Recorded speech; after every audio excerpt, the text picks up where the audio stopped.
What is going on, everybody? Welcome to the weekly dev stream. There's the game. Hope everyone's having a fantastic week. We are excited to be here on the cusp of Kickstarter success. We are so close. Only a day and a half left. And we are so close. We had some great last minute donations today, and things are really shaping up. If we get a strong last 40 hours here, I think we're gonna make it. Tell all your friends, tell your family, share it around. We're excited. I don't know if I'm gonna sleep tonight. I don't know. But anyway, hope everyone's doing great. We're excited to be here. We are going to be having some fun today. We figure there's a good amount of people that are brand new to the game. Just jumped in the Kickstarter, maybe haven't got a chance to monkey around too much with the demo, or are kind of eyeing the game and kind of seeing if they want to donate or not. So we wanted to do a stream where we go in and show off everything the game has to offer. So the plan is to make a single room dungeon that uses everything. So we're going to use every single item from the game in one single room. It's going to be chaos, but it's going to be fun. Let's do it. Thomas says everything. How did you mirror the emojis like that? That's awesome. Nice. You must have redeemed some points or whatever to modify an emoji. All right, well, let's hop in. And well, I guess before we hop in, let's chat real quick about the Kickstarter. So we did make some last minute changes here. Display capture. Whoa! Help! I'm lost in infinity. Ah, here we go. Okay. So, oh, and the other thing we're going to do today is we're going to check out we're going to do some debugging on the frog glove and the arrow and figure out a good hit range for them. We're going to play around with some values. So we'll talk about that in a little bit. But to kind of kick things off here, just wanted to talk a little bit about the Kickstarter, where we're at, how things are going. So let me slowly drag this window down so you can see me again. Maybe. Is that? Almost. Keep going. I have way too much stuff in my sources on OBS. There we go. Okay. I'm going to be a little bit sparkly, like a vampire from Twilight, and that's because I'm staring at a white screen right now. So I don't really want to fix that. So I'm just going to be a sparkly vampire for a little bit. Really hope it reaches its goal on time. Thank you, Boba Fett. Appreciate that. And thanks for swinging by the stream. I think we're going to get there. We're going to make a big push. And if everyone helps and shares and talks about the project with your friends and your family, I think we're definitely going to get there. So yeah, we're real close. We are at 13,061 out of our $15,000 goal. So only $1,939 to go. We've got 37 hours left.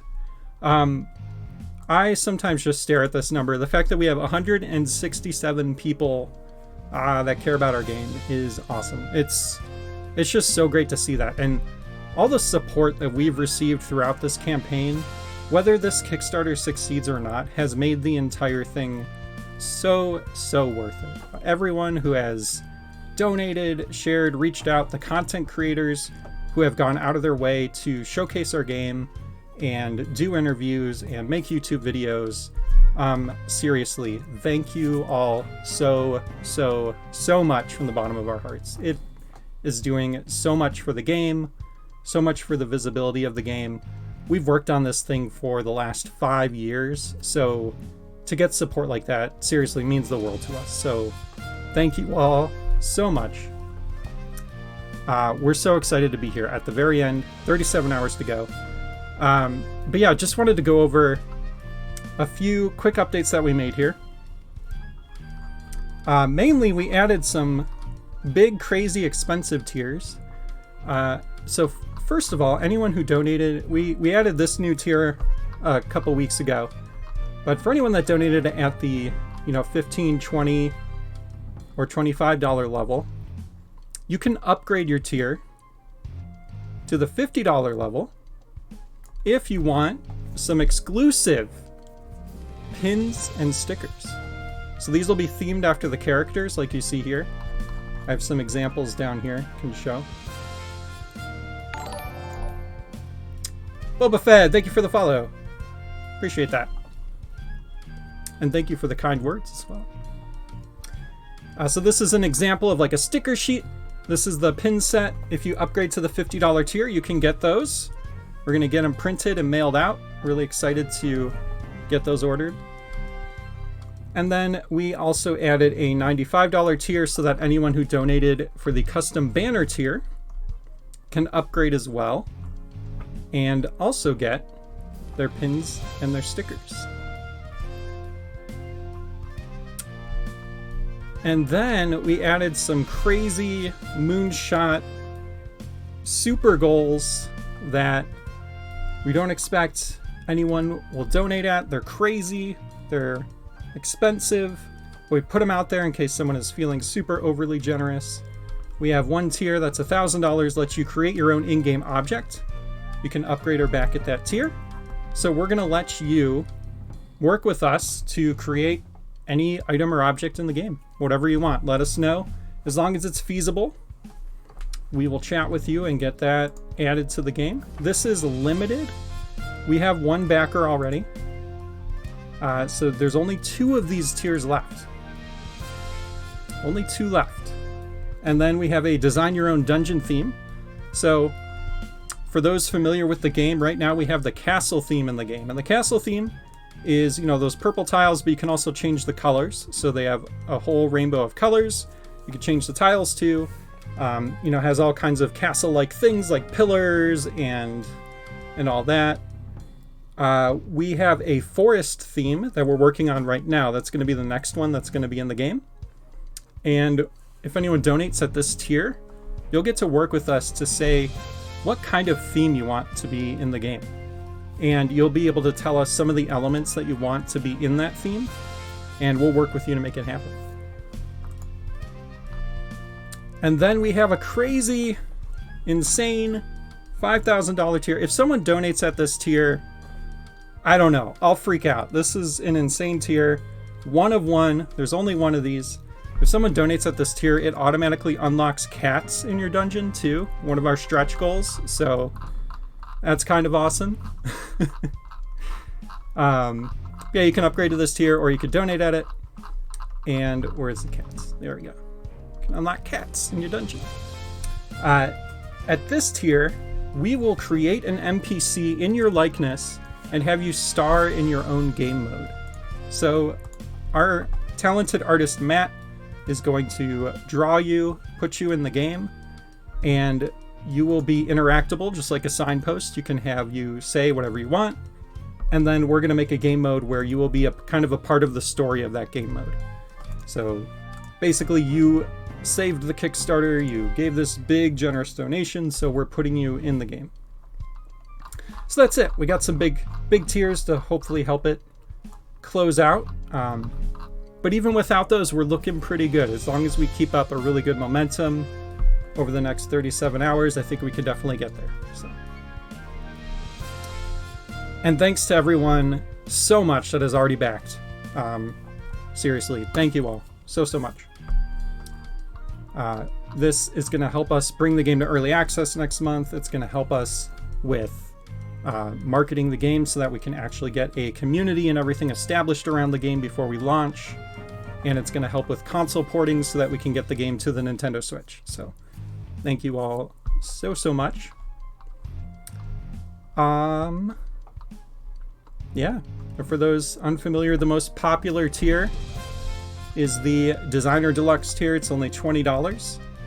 Gets you a digital copy of the game on either Steam or Switch. You get your name in the credits. You get a special Discord role. And then you get 3 in-game dungeon decor packs. So we're going to have these packs that will have all kinds of different decor that you can add to your dungeon, and you're going to get the first 3 of them for free. Those packs normally are going to be like $5 each, so you're basically getting a $15 value added on for donating at that tier. So that seems to be the most popular tier. The other popular tier is the custom banner premium tier. And that's where you actually get to, we're going to give you a template and you can create your own banner that we will add into the game. So we're going to give you this template. You can draw whatever you want on it. I think I have some examples here. Yeah. So you'll put your art here and then we will upload it in the game. And we think we're going to be able to do it in a way that only you will be able to use that banner. So when people come to your dungeon, it'll be a totally unique item that only you get to kind of use. So it's a good way to like personalize your dungeon for yourself. So, yeah, that's the Kickstarter. We're excited. 37 hours to go. Let's do it. Feeling a lot better about it today because we are up like $1,000 today, so actually over 1,000, so it's looking good. Let's close it out strong.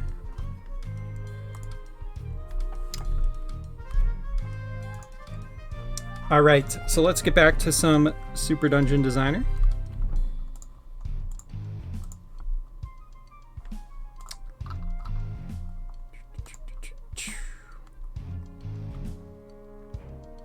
So, for those unfamiliar with the game, we do have a free demo out right now. You can go download the demo. It's actually very, very close to what the actual game has.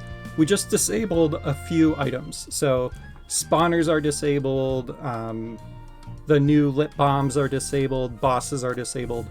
But most things you can do in the game. You can't upload levels in the demo.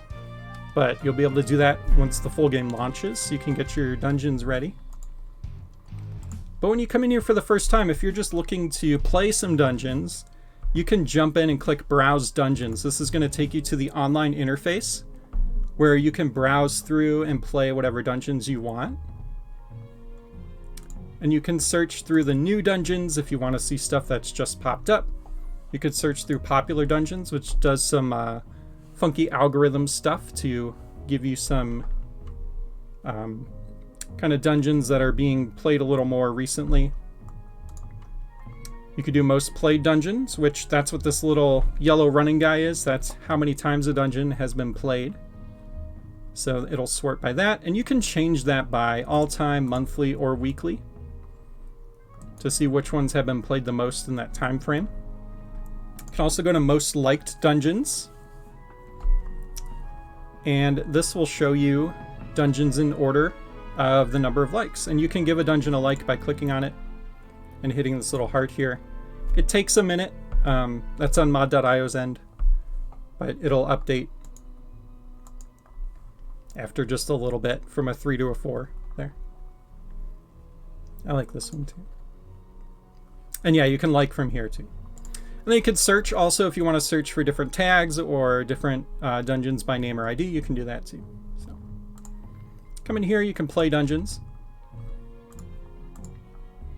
But if you're feeling crafty, you want to build a dungeon, come down here to build new. This is where you'll get your beautiful canvas. If you want to learn some things about the basics, go to the menu and go to Dungeon Training. This is where you're going to find some tutorials that you can take. Right now we just have 3 in, but they're like teaching you the very basics of the game so far. So we have Build Mode 101, which kind of walks you around how to get through build mode, and then Designing Rooms shows you kind of how to adjust rooms and make them different sizes. I know I've turned into a forced ghost. Wow, it's just this one that does it to me. Okay. And then in the Advanced tab, we have a linking module, so you can learn a little bit about the linking system, how to link objects together. Yeah, it's the green screen. All right. Oh, my cup is green too. So I can make my head disappear. It's kind of cool. Green cup. Well, that's kind of nice actually. If I need to show you the color selector over here, I can just go like this. Check it out, you can change your color. Thanks, Green Cup. Green Cup putting in work.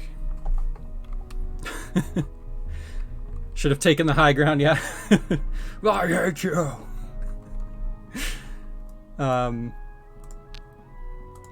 So yeah, today we're gonna play around. So I do want to make a dungeon where we show off everything. We're gonna do that. But first I want to see if this debug menu works. So Thomas put a debug menu in so that we can test out values for the bow and arrow and the frog glove. I want to do just like a tiny bit of testing on that really quick. Then we're going to jump back into making a really big room. And then at the end, I think we'll jump back and do like some more testing around this and get it kind of finalized.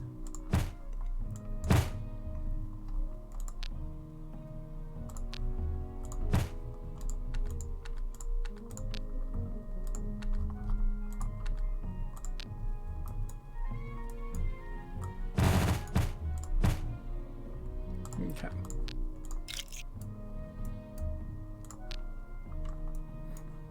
That should be good for now.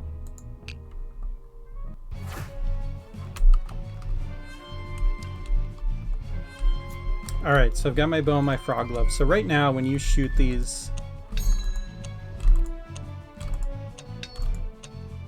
the area where it can hit is kind of, it's like here-ish. There's probably a better object. Probably the bats will be better to show.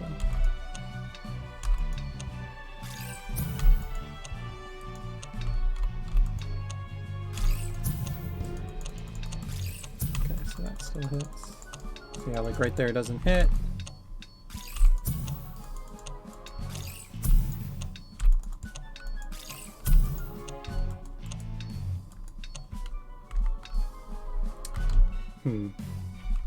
You know, I think the frog glove we want to increase. I don't know, maybe the bow feels okay to me, but we'll play around with the values. And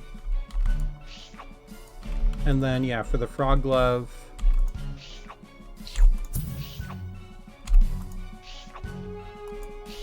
like right there, it doesn't quite grab what you're trying to grab. So if I hit F5, I've got this debug menu. Pretty cool. Arrow collision size multiplier. I'm gonna crank that up to 5.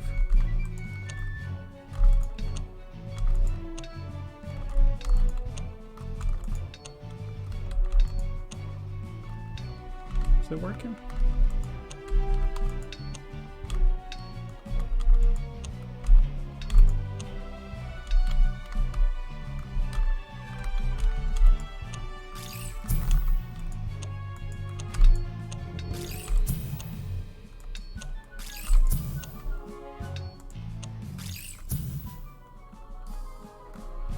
It's not a huge size at, it's still not a huge size at 0.5 times 5 equals 2.5.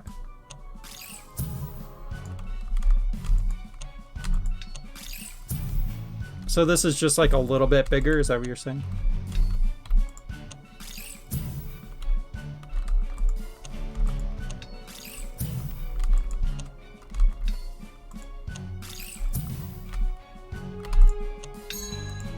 Okay, yeah, you can see right here. Right, like this probably shouldn't be triggering the orb switch, right? So let's turn that down a little. Go down to 4. It's a little better.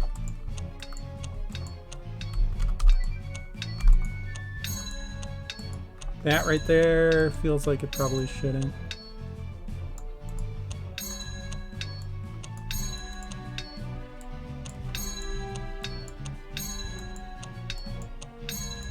The nice thing is that I can adjust these while it still keeps shooting.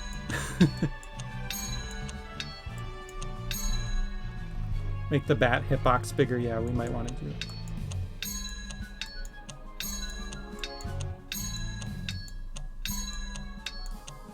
There we go. So at like...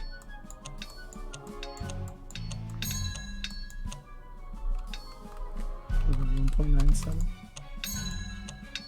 Okay, so my 1.97, if I put it back to 1... Okay, it's still hitting, so...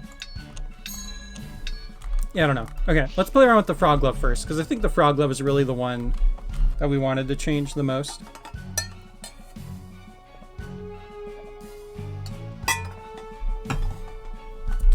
So, with the frog glove... Tongue travel speed is 225 by default. Go up to 900. Get frogged. Green cup and green screen. Yeah, it's great, Nix, because if I want to show off something in the bottom right, all I have to do is go like this. Boop. Hey, Kevin, what's going on, man?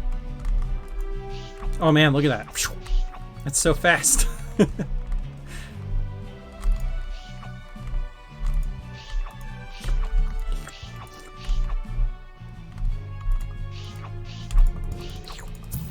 Yeah, it's like a whip.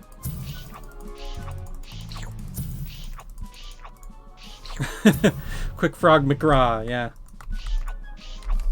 Alright, it's definitely too fast. Collision size, was that 0.1? We'll put it at 5.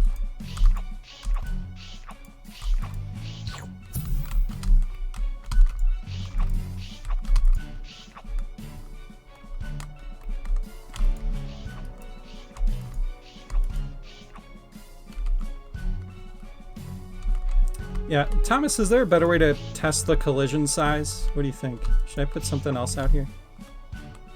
I guess, yeah, normally you can't do that, right? So...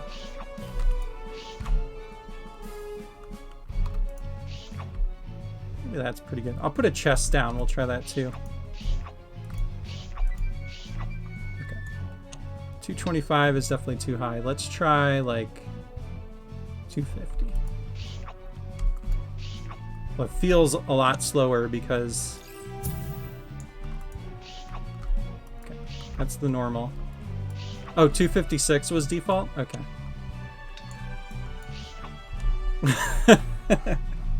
Putting it down to the slowest is really funny.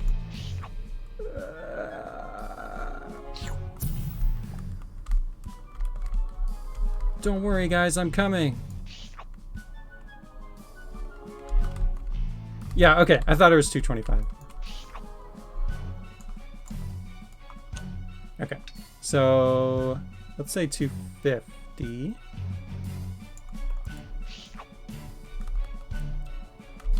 Are these developer sliders, or will us mortals have access to them? Yeah, just this is a debug menu, so it'll be gone in the actual game. We're just playing around with values.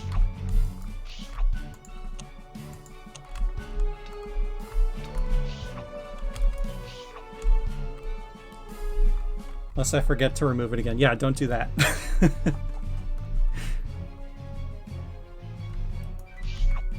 No one found it last time I left it in there, yeah. I think we went an entire playtest and there was actually a debug menu in the game. We totally forgot. That was just for like frame rate or something though, right? But yeah. Okay, 250 feels pretty good actually. Let's see if we go to like 275.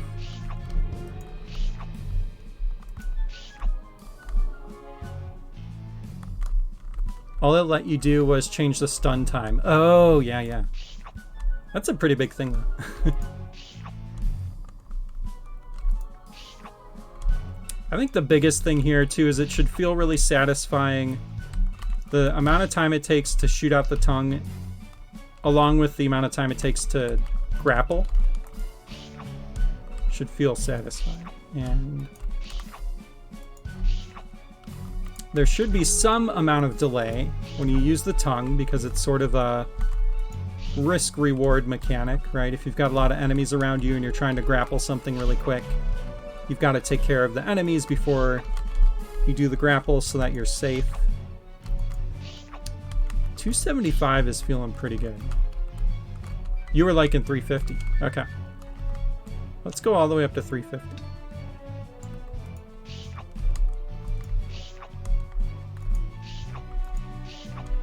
Seems, yeah, I could see it.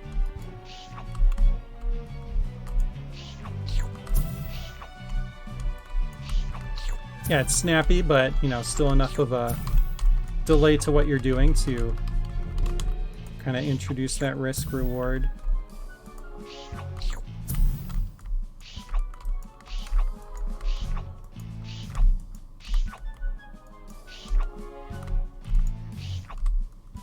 $350 is pretty good.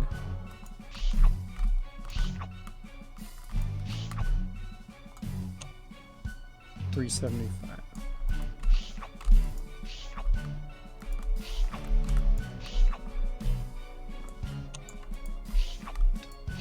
Yeah, that's getting a little too fast.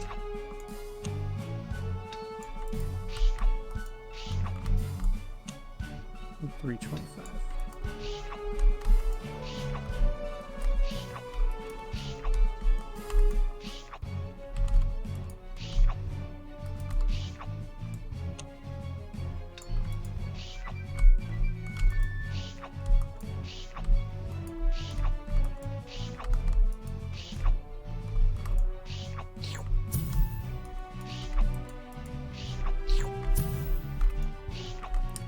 I'm sure this isn't the most fascinating stream as I'm just tonguing everything. This does lend itself to potential frog glove upgrades. Yeah, that's true. That's a good point.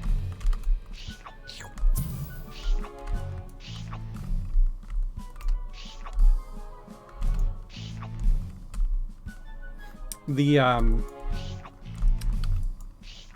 so little look inside. The plan for the frog glove upgrade is, or at least it was before, was to extend the range. So like reach 3 more tiles or something if you got the frog glove upgrade.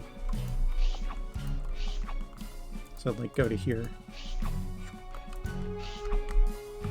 What's it feel like if you do multiple frog statue grabs in a maze-like setup? Yeah, that's probably a better test point. So I was thinking that too. What I want to do is go to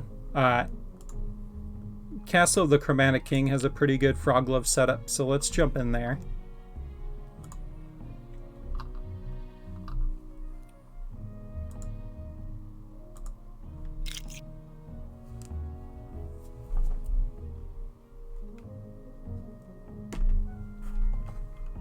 Let's check it out.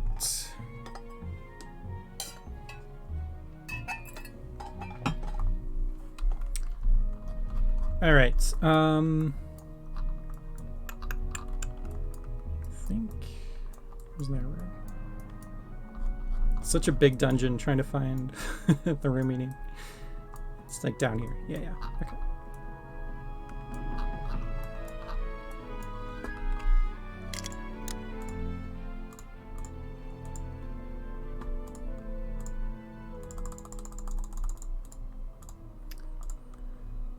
All right. So we're going to throw the player right here.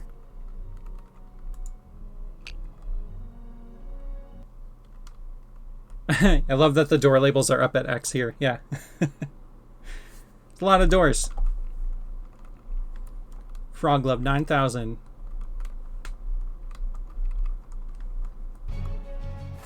Frog Glove 9,001 because it's over 9,000.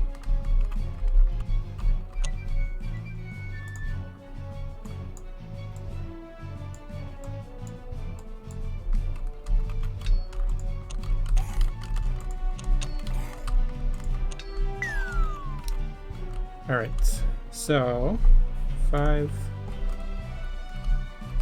Okay, save the speed. Okay, so I think I agree with you. 350 was feeling pretty good. Let's do this maze at 350 and see how it feels. Oh, and I messed with the tongue size. What was the tongue at 0.01? I think it was, right? Yeah, okay. So does that mean like 0.02 is double the size?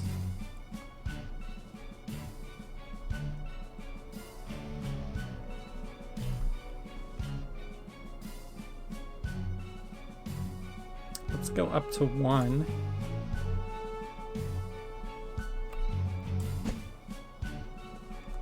It was a 1D raycast, so anything is larger than that. Okay.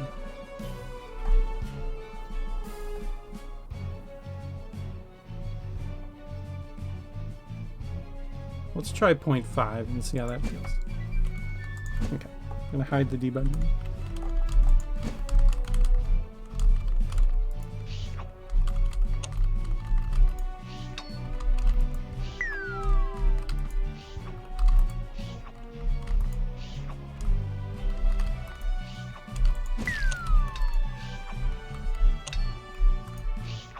Honestly, yeah, like already it's feeling better. Yeah, it's a lot faster. You don't realize that a mechanic isn't finely tuned until you play with new values and you're like, oh yeah, this is so much better.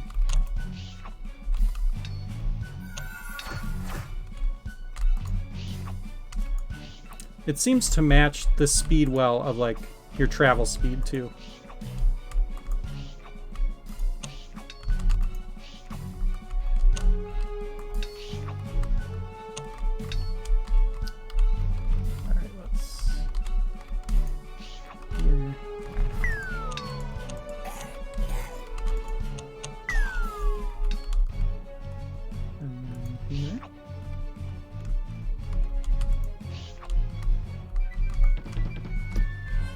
I think 350 is good for now. Let's stick with that, and we'll, you know, keep playing around with it over time.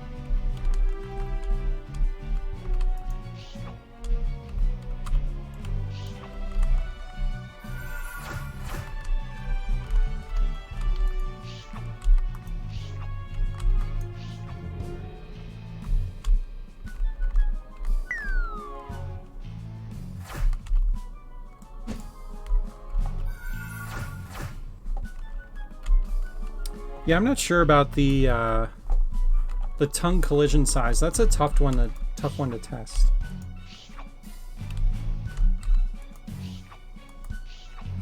Like, I guess you wouldn't expect this to latch.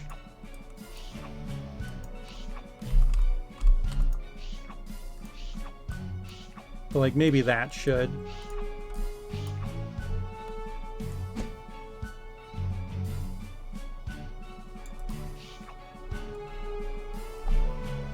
Increase a little. Yeah, I think so.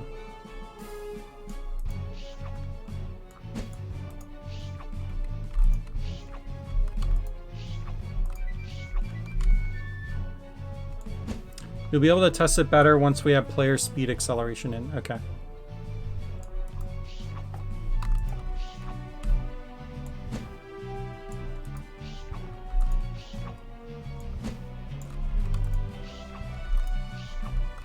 I think like where I'm at right now, whatever can like just barely grab this statue is probably a good value.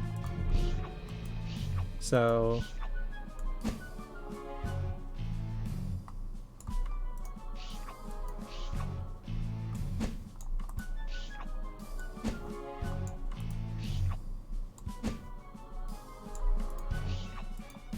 wow, okay. So like 3.1 maybe.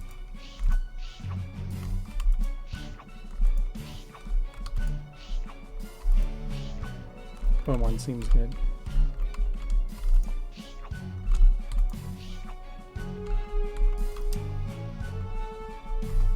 Let's see.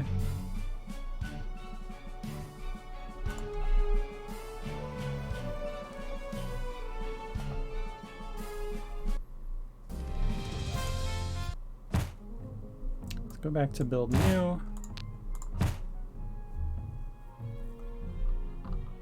Put down a bunch of stuff.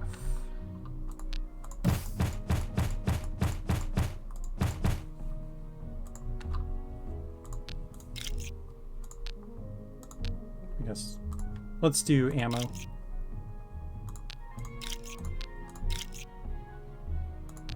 It's like the easiest thing to grab. Although I guess it doesn't matter. We can still grab these. They'll just stack up. Grab some different sized things. We'll test enemies in a second. Oh yeah, lip balm and proximity bomb.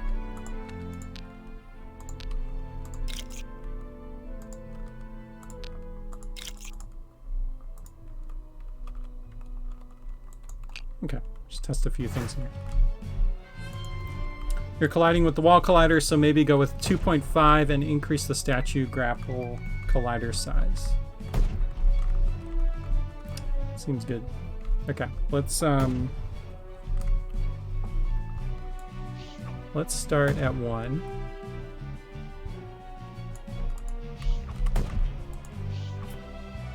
Okay. Honestly, like, that feels fair.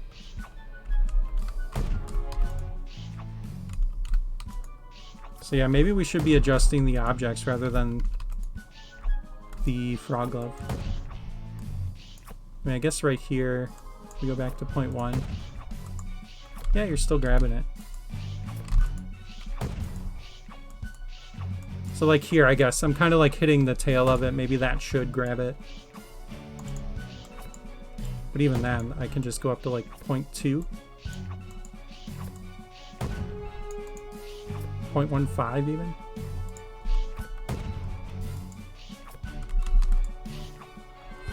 .15 seems good.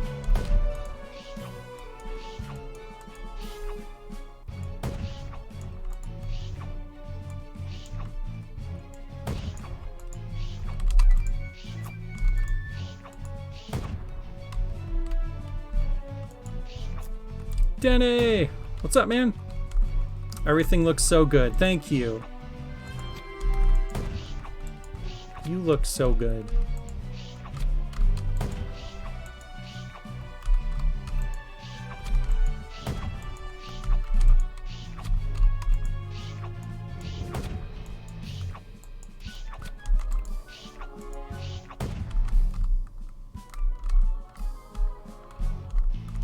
Kind of cool to just like have a portal that's open with nothing on it.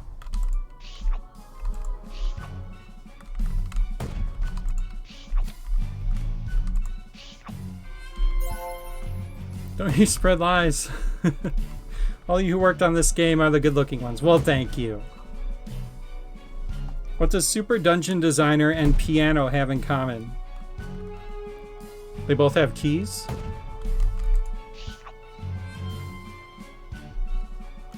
Is that the joke?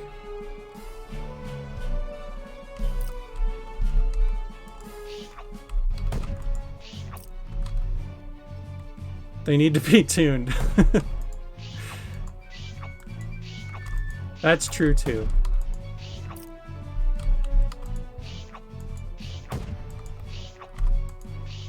Yeah, we're definitely like, we really want this game to feel as fine-tuned as possible, because trying to like, you know, Zelda games are so well-tuned when it comes to mechanics. So it's been a focus of ours for like the last 5 years to make this game as well-tuned as possible, so we can like really get that feel down, and really happy with where it's at.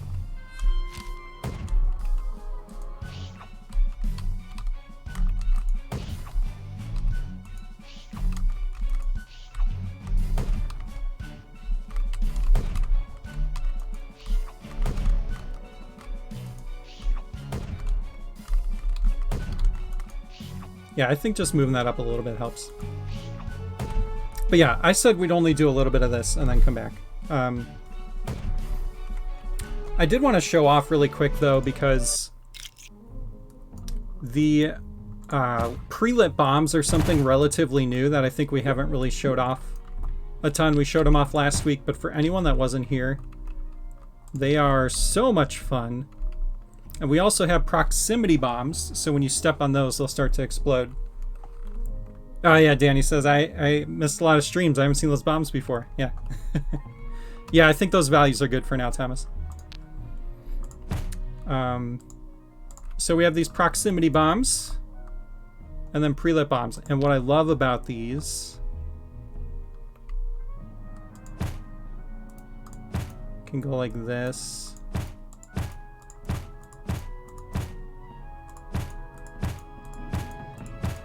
Okay, you can set them to 0 seconds, which basically creates an instant explosion. And you can link to them to make like a really cool chain effect. Is really fun. So now each bomb will trigger the next one. So if you watch this, right, this bomb won't explode until I touch it, and it's set to 3 seconds. How freaking cool is that? It's so fun. Maybe I'm nerding out, but I just love the chain reactions.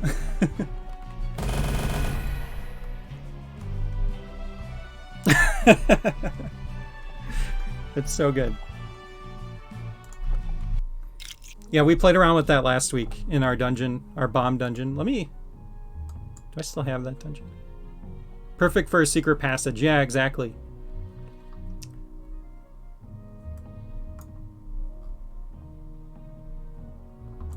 Bombs away. Let's play bombs away. That's a bug, actually, the lit blue bomb. Oh, yeah, that's right. The blue bomb is supposed to not be lit until you touch it. We already have a fix in for that. The bat will open the way. So here we have a bat that has the lit bomb attached to it. So we need to not do that.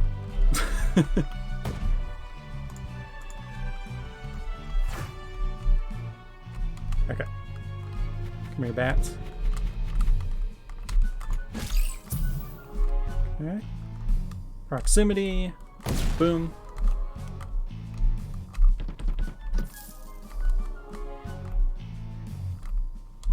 And then, yeah, in this room we have a chain reaction that activates the warp.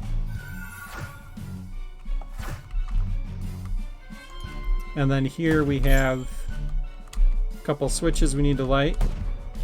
So we're going to use the frog glove and try to time it. Oh, it's so much faster now. Ah, not used to the fastness of the frog glove.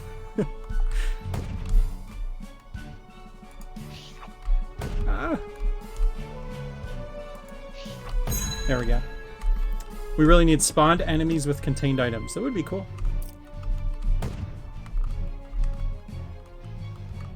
Yeah, we were going to have like a bomber bat, and we kind of have it now. Pretty sweet.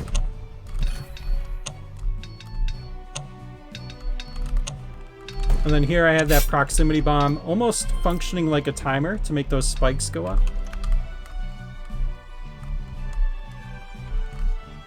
The fastness of the frog glove is the name of my new #1 jam. Nice.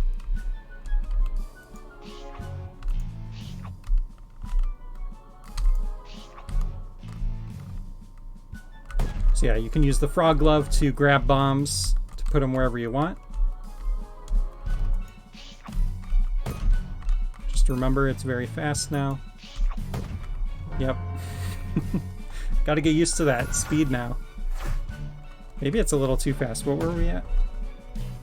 350?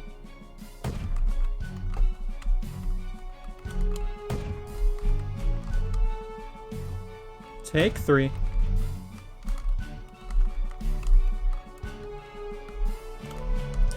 Alright, so what about 325?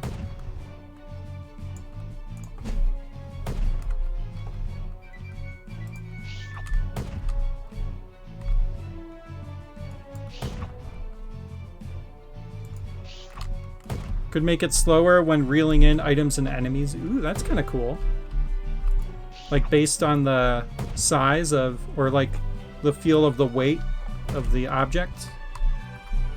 Could help give objects more of a feeling of weight. I like that.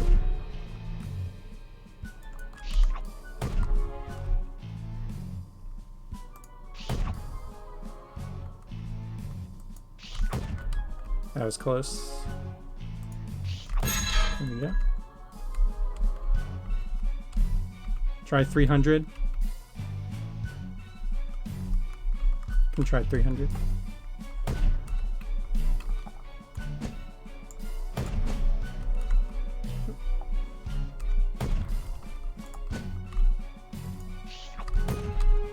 Yeah, you know, 300 does feel pretty good.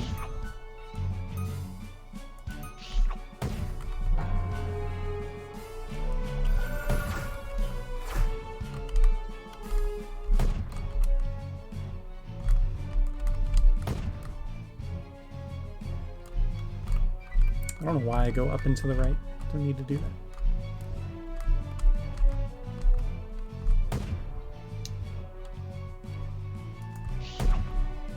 I'm not going to count that death as a take since it was tongue testing. Yes, exactly.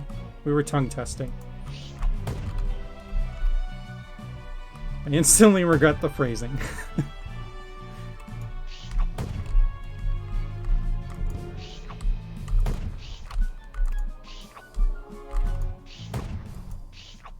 Yeah, 300 is maybe a little not snappy enough, I guess. But yeah, I like the idea of like maybe when you're grabbing an item, it goes back to like 225 or something.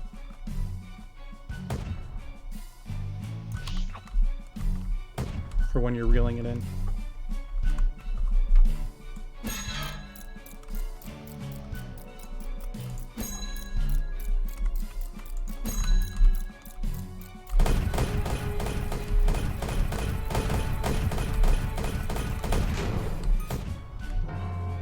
Oh, that was interesting. I think I got caught in the doorway.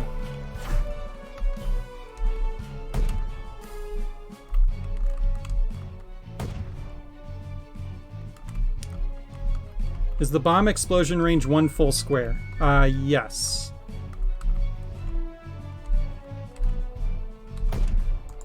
One full square from where the bomb is.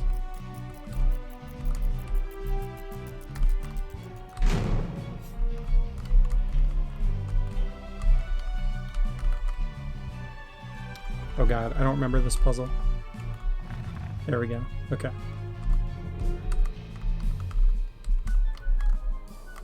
That was a recent fix too. We had a bug where when you tried to push a bomb with a block, it would move before the block even touched it. So that got fixed.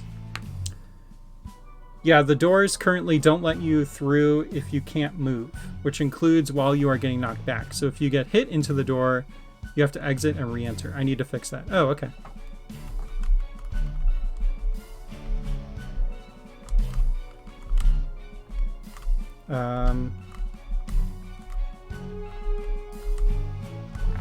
Oh yeah, there we go. Okay. So we go like that. Oh, wait. Do I need dash boots? No. Okay.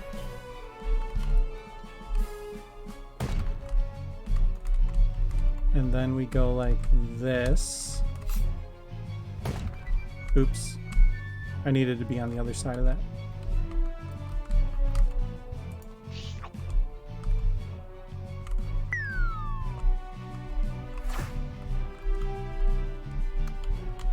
Alright, well, anyway. Seems good.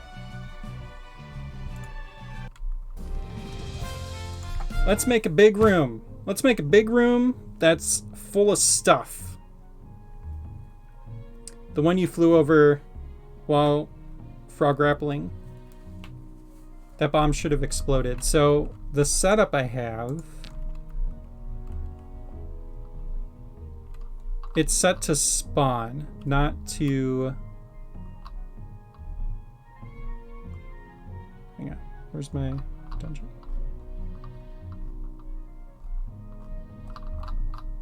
Where's my dungeon?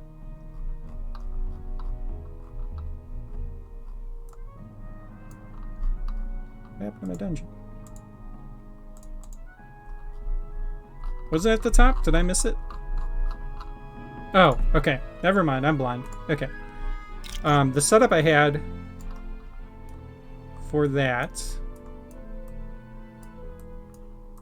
Oh, there's actually a few more things to play with. Oh, well. That's fine.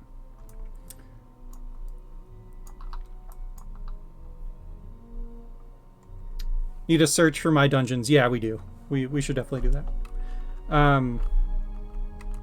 I have this spawning it in. So the player's gone, I think, before it's like officially there. Probably should trigger it. Because technically this spawned in while I was here, you know. But yeah.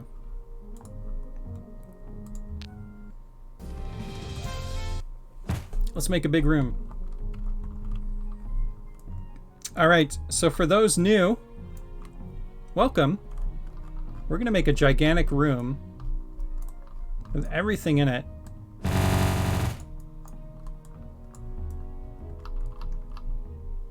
And we don't want it to be boring old basic color. We're gonna start with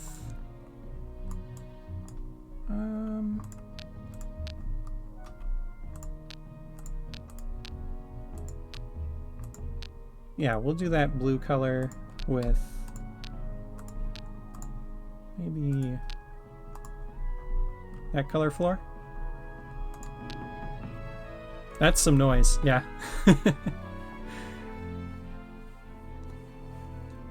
Working on limiting the noise effect over time, yeah. The player doesn't trigger the prox bombs while dashing frog leaping. Yeah. If you can make a note of that.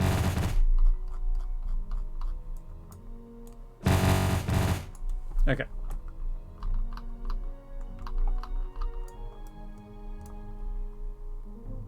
Oh, you know what?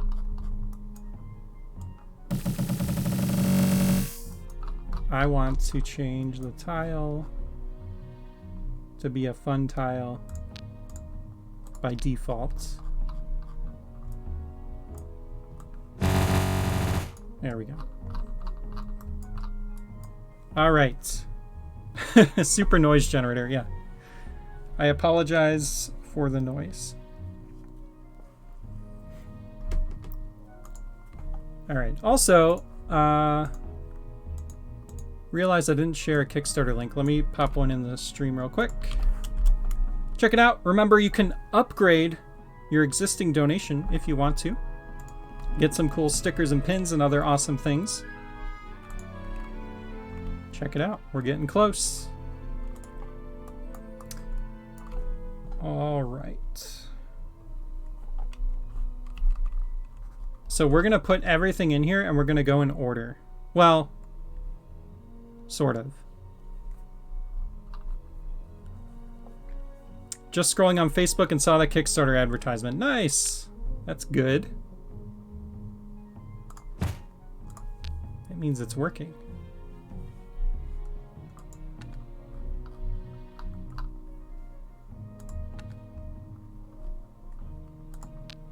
All right, here's actually what we're gonna do. I'm gonna have a room over here.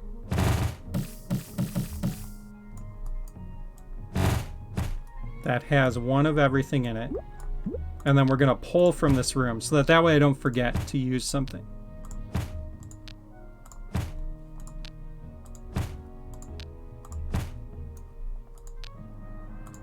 This is gonna take a while. We might not end up finishing this on stream. There's a lot. We put a lot of stuff in this game. There's a lot of stuff. There's a lot of stuff, a lot of things.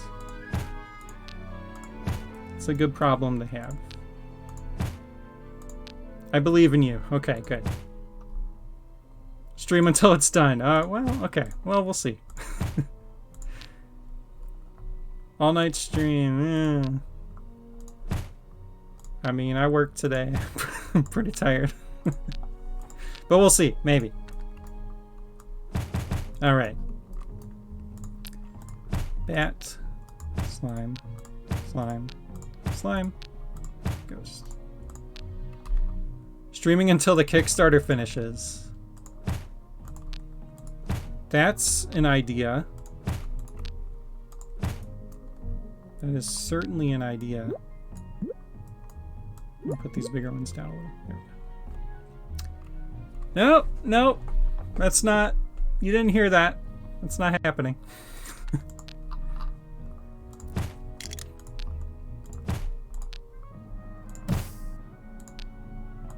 Whoa, wait, when did that... Wait. Oh, never mind. For some reason, I thought when I put this down, it put a normal torch. Which actually it probably should. That'd be cool.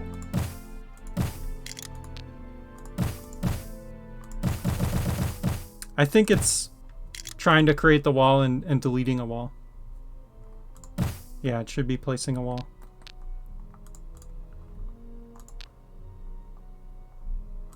Can I delete that tile? Yes.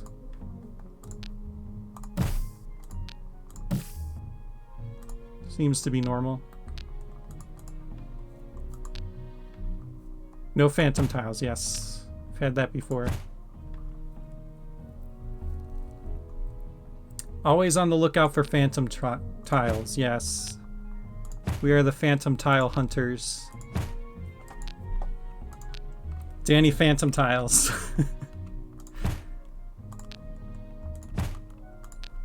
Danny Phantom Tile. He was just 14 when he saw a dungeon couldn't believe.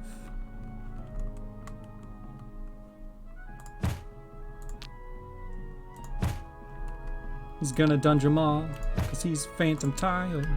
Alright, I'll stop.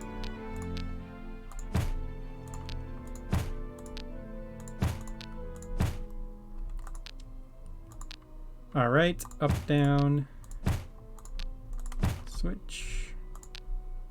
He did it, folks. Zipper Tray is back, baby. Oh, man. There's a name I haven't heard in a long time.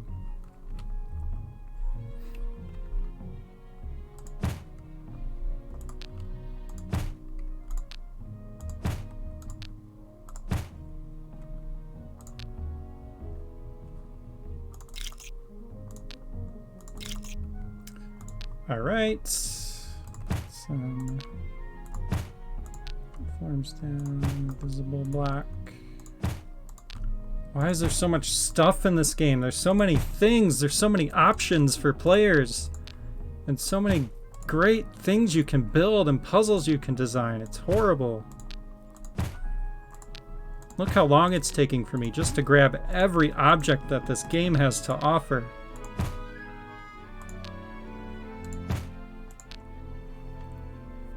There's so much James lore I don't know about, yeah. We need to lay off some of these tiles, yeah. What's our problem?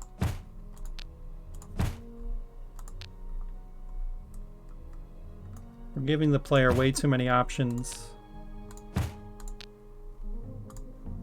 Too many great things they can make.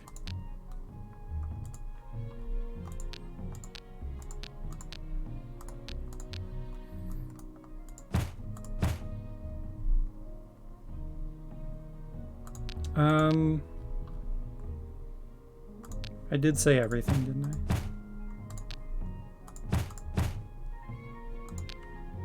Okay, we have those. We have that. Okay.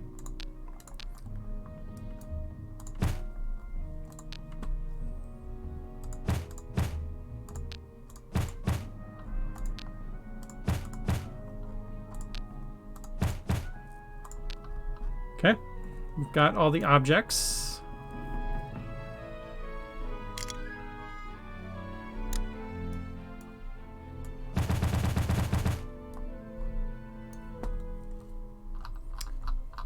Tiles I'm not worried about except for the ones that do stuff, so pit, false pit, poison. Great.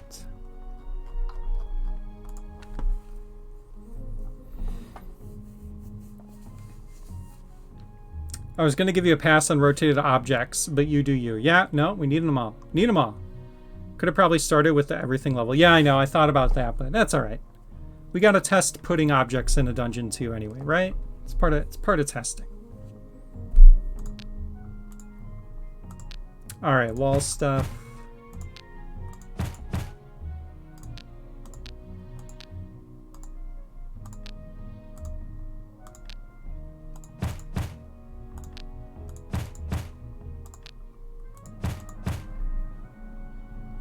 What's with the grate? Yeah, so the grate lets you pass over pits and poison without breaking up the pattern. So you can safely traverse over pits and poison.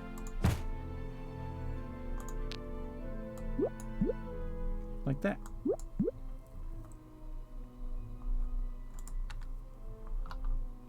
Which is really great.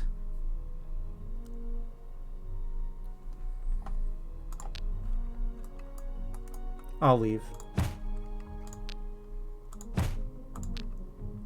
I'll see myself out. Kickstarter canceled. Logging off. Yeah, that's fair.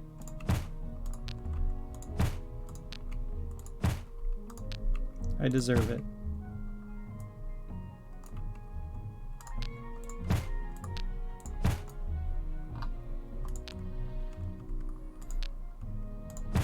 All right, let's get all this decor.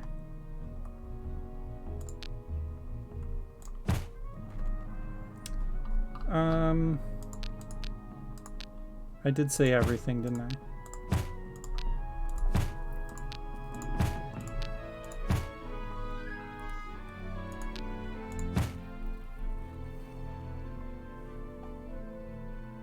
The banners and statues are what took the longest with the everything level. Yeah, I believe it.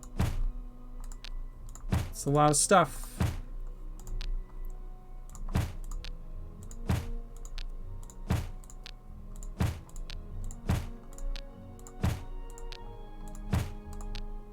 Yeah, I basically just recreated the everything level.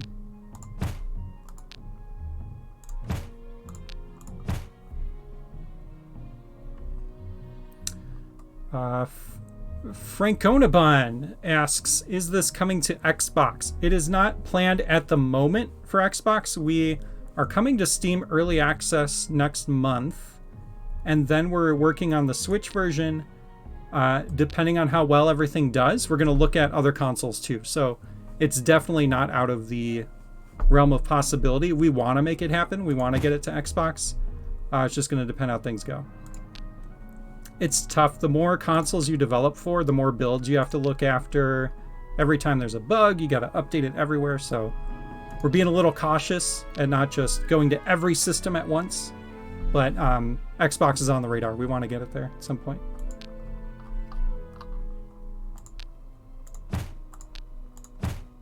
This would be a really great Game Pass game, I think. If we could get it on there, that would be huge.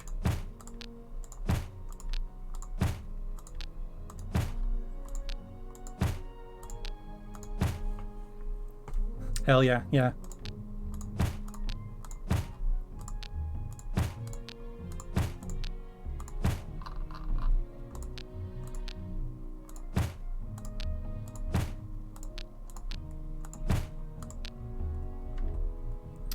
I have no idea how the monetization of Game Pass works. Yeah, I don't know.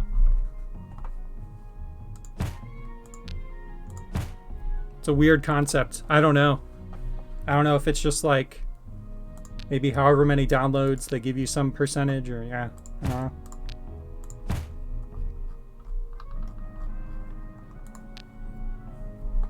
Reverse install fee. Let's not talk about install fees. We're past that. The dark days are behind us. Oh yeah, floor banners, right.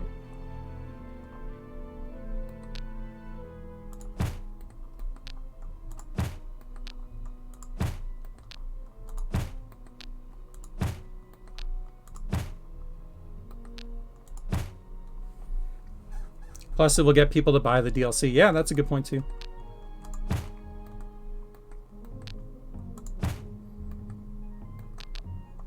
A lot easier to buy DLC when you get the game for free, basically, with your Game Pass. So yeah, definitely something we're we're hoping to do at some point. It's just a matter of when, really. You know, it might be something that's not till like next year or even beyond that. So, but it's something we do want.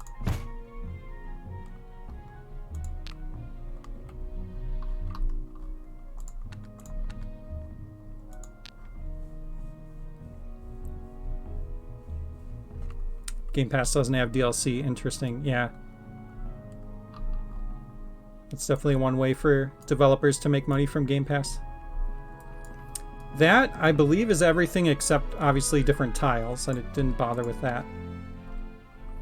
That's a lot of stuff. Could build a lot of nice dungeons with all that stuff, couldn't you? I think you could. Let's do that right now. All right. Where to start?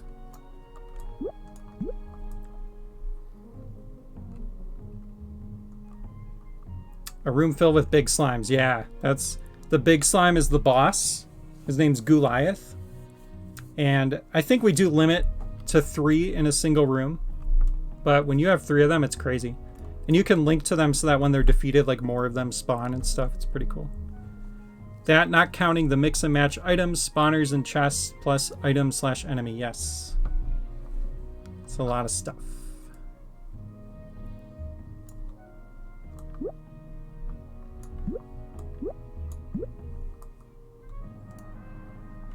Okay, we're gonna go like that. Some gold on here. We'll just do one there. My brain is mush. I apologize for my typing. Yeah, that's okay. My brain is also mush. It's been a long month. I feel like I haven't rested since PAX. It has been crazy. Honestly, same, yeah.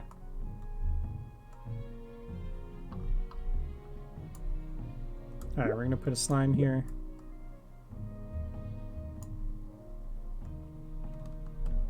PAX, Unity crap, animal drama. Yeah. You've been through it this month for sure. Kickstarter anxiety, yes. That's a very real thing.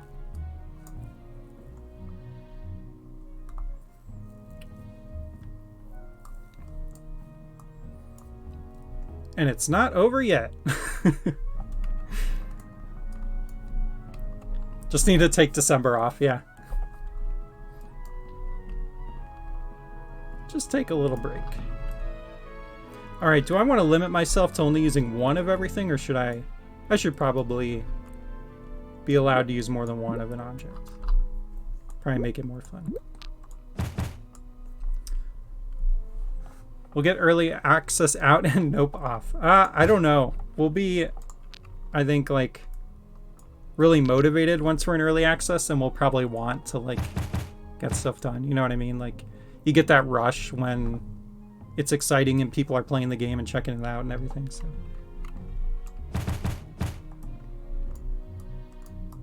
I'm not against that, but I know how we are.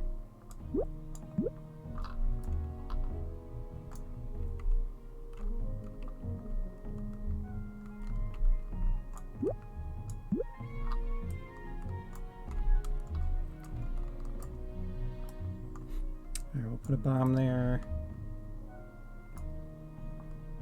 It will explode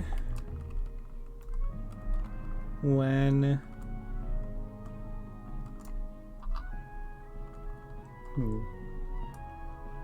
so many options. Some fun sword stuff you can do.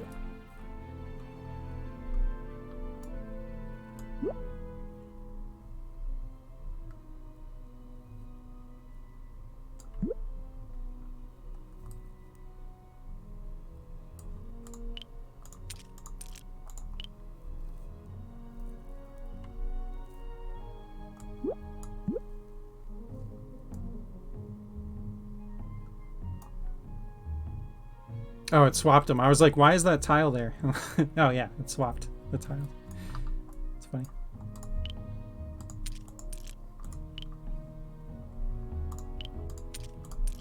All right, so for those unfamiliar with the linking system, it's all point and click. All I did was click on the sword, click on the enemy, click on the enemy, click on the spikes, click on the orb, click on the bomb. So now when I pick up the sword, the enemy will appear. When I defeat the enemy, the spikes will go down. When I hit the orb, the bomb will appear. It's that easy. It's all point and click. You can make puzzles however you want. Swappy magic, yeah. The best kind of magic. The swappy kind.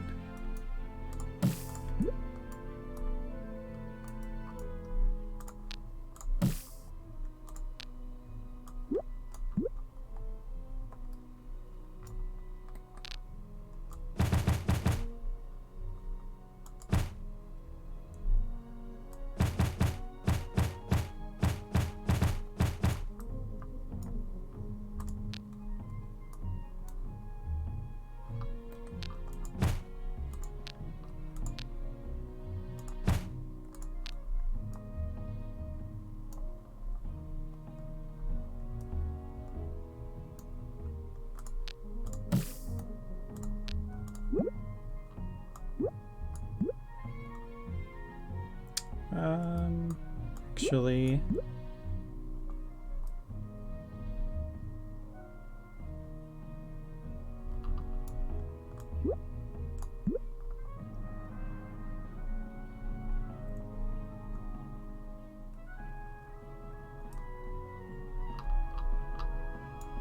put a pit here. Sorry if this has been asked, but will it come to mobile? No plans for mobile, unfortunately. Just a little too much work to get something like this functioning on mobile too. So just PC, Mac, and we're looking at console ports. Just thinking about ways movable blocks again. It's been requested a lot, and I think we should try to figure out how to get that in. Oh, one-way movable blocks. I haven't heard anyone request that. Who's been requesting the one-way blocks?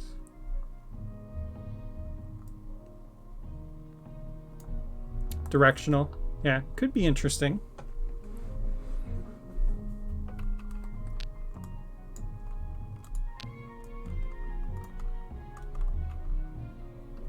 Doesn't hurt to give options. It's come up a few times. Huh, okay.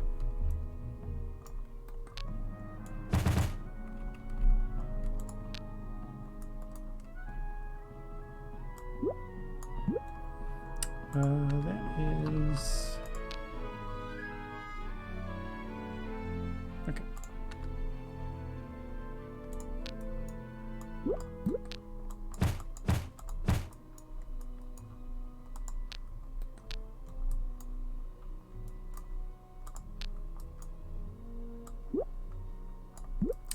Yeah, I want this.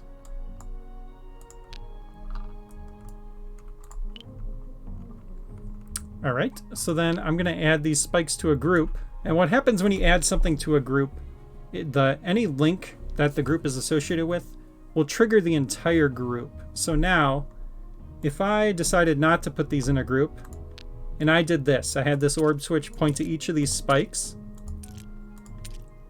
that's going to make it so that the spikes go down when you trigger the orb switch.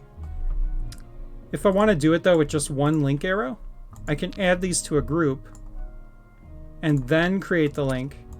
That's going to trigger everything in that red group. So it's a little bit of a cleaner way to make your dungeons, and in some cases it's necessary. For example, if you want to get like 4 torches to light, you need to add them to a group, that kind of thing.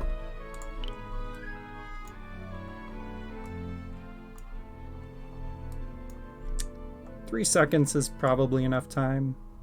1, 2, 3, yeah, okay.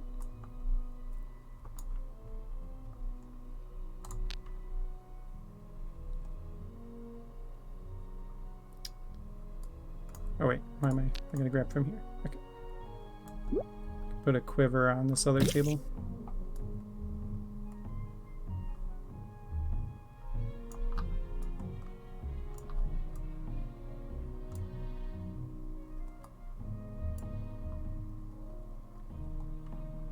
Okay. Can you get past that orb switch? I don't think so. I'm hoping you can. Let's find out. It's kind of important.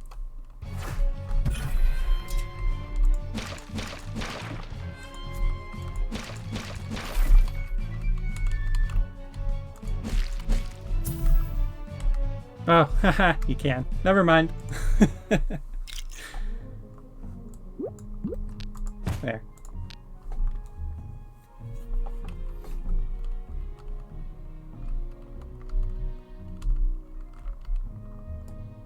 Thanks for pointing that out.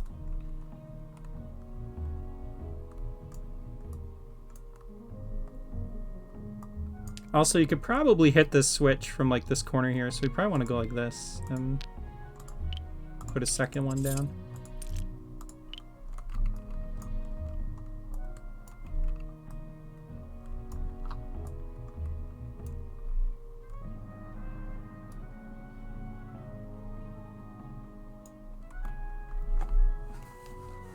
Kevin's got to go. Everything is amazing. You're amazing. No, no, no. You are amazing, sir. Thanks for hanging out, man. Have a good night, dude. That link menu might get quite full by the end of the dungeon. Yeah, just a little bit. See ya. Appreciate ya.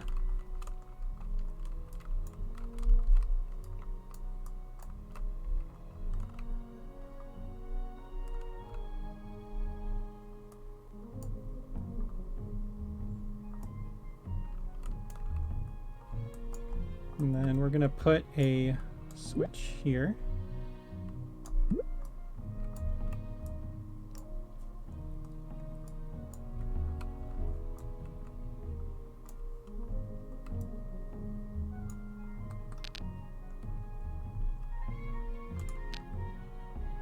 And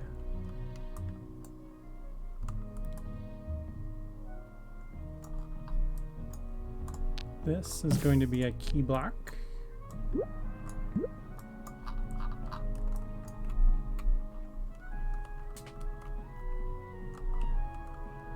Actually, we're going to put the switch here. That's a key block. And then this will be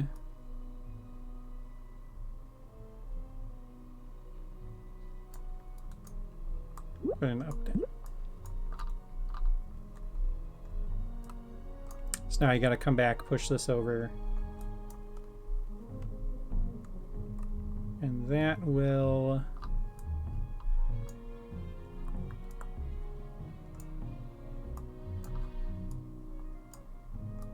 gotta give the player a key soon. Put that there so don't forget. And one of these.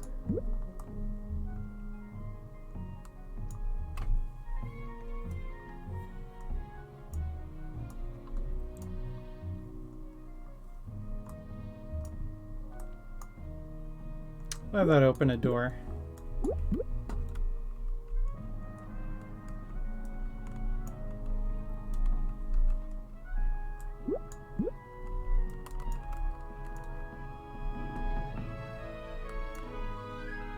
Just a random floating door.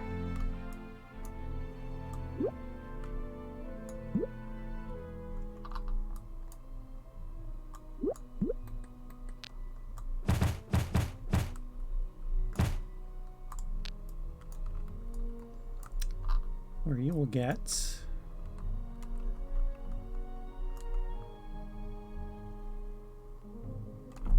pro tip, floating doors are top tier dungeon design. Yes.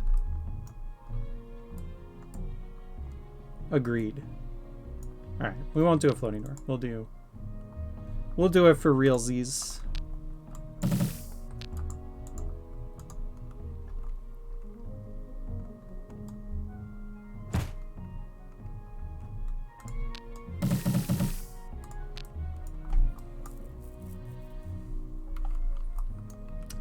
Alright, and then you'll come over here and get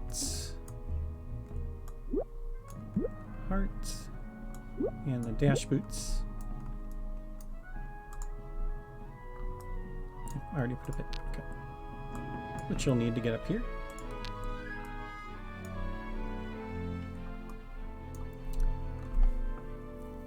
Shows that you can think out of the box and aren't burdened by things like aesthetics or design principles. Yeah, exactly. Have fun with it. There's no wrong way to design a dungeon. Except that way. Don't do that.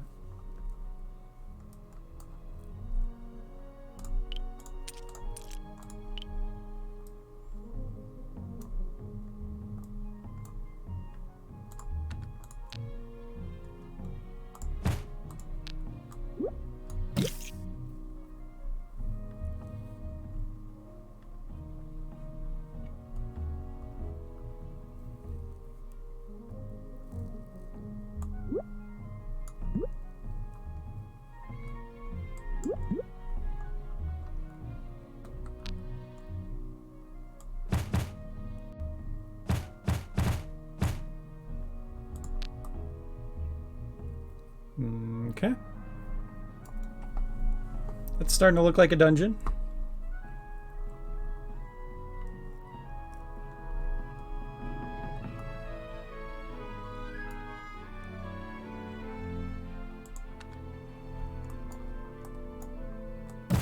Oops. And you can only hit that once. So then after you dash, you can come back and hit it again.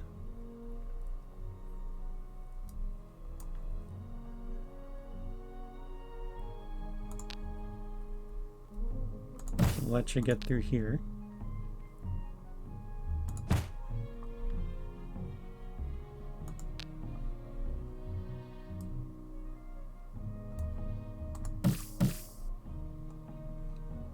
A dungeon consists of a room full of pressure plates who all spawn slimes, except for one that spawns a slime with a key in it. You've got these troll dungeons on your mind.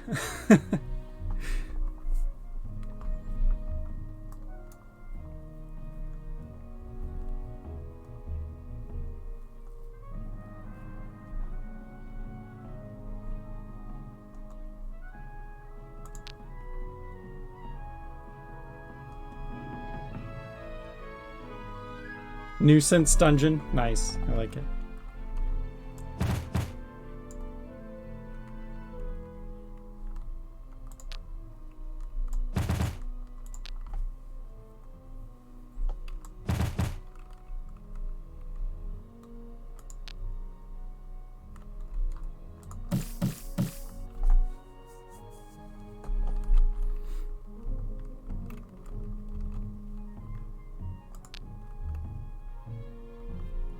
All right, so that will be down.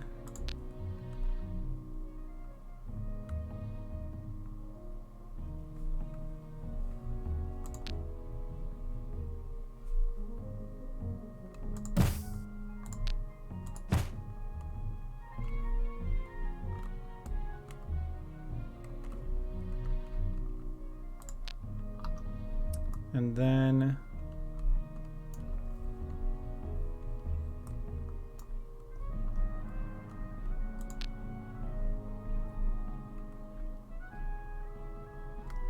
oh wait, where's the stool? Stool's gonna be like used at some point, and you're gonna have to frog glove the stool around all the way back here to get a treasure.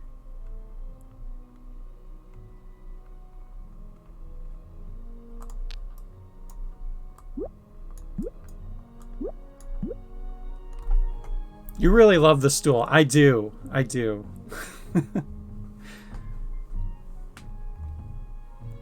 Be careful with it being a single room. You can't reset the stool. True. True. We'll just make it you know, if you do it, you get the extra life. If not, oh well. The stool has probably had the most screen time. It's true. It's the best. It's just the best.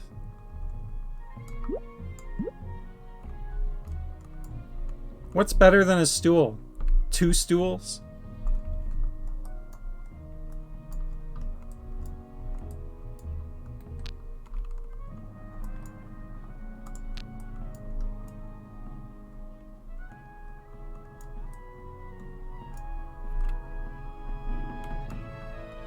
What's had more screen time, the stool or James?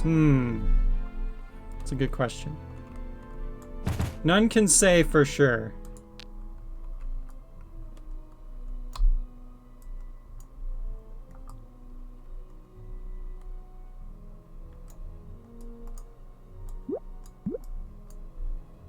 All right, let's test out what we have so far, because you don't want to get too far into building your dungeon without testing it. So.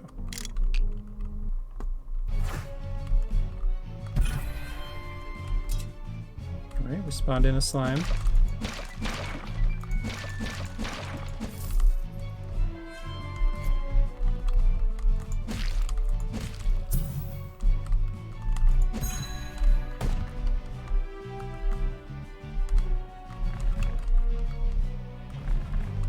Push that up. That opens the door.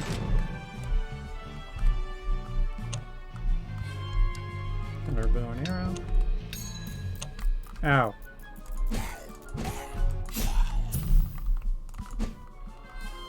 Got our key.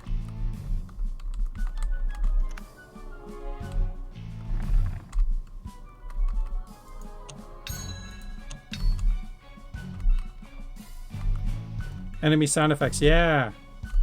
Enemies got sound effects.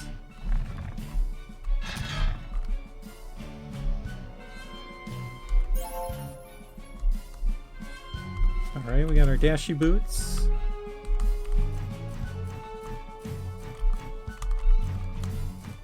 Give me that extra life!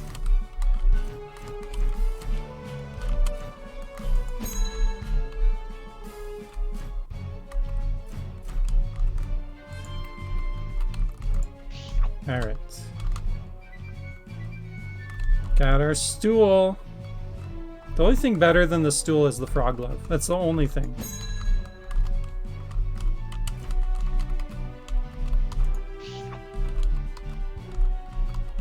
So then we can go like that. And get our extra life. Alright, cool. So many new sound effects, yeah. Yeah, a few streams ago, we showed off the sound effects, I think last month or so. Lots of cool stuff. Treasure chest up here.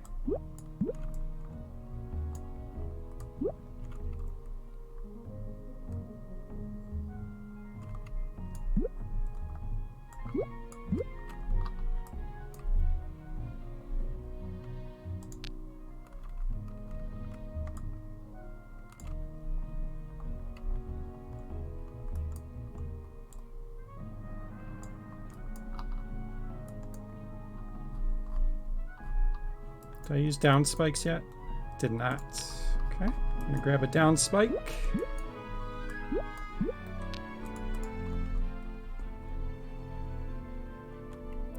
Have you perfected stool ball yet? No. Stool ball remains the least satisfying part of my dungeon. So it's something that we've got to take a look at soon.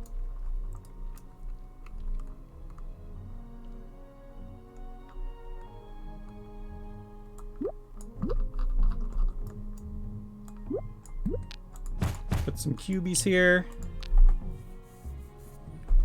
And then we're going to show off kind of a cool feature. You can add these to a group. I'm going to add these spikes to a group. I'm going to link the groups together. And then over here, there's this little switch that you can't see. We'll let Mr. Cup help. So Mr. Cup is blocking the camera, where it says all or any. And I'm going to switch this to any. So now that means if anything in the orange group is triggered, it'll trigger the yellow group. Whereas if it's all, then all the things in the orange group have to be triggered before it'll trigger yellow. So I'm going to do any. And now that means when I dash through here, it's going to, no matter where I dash from, it's going to have these spikes come up. It's a really subtle thing, but it gives you a lot of flexibility when it comes to linking. Do you need to click only fire once? Oh, maybe. I think you're right. Let's find out. I'm curious.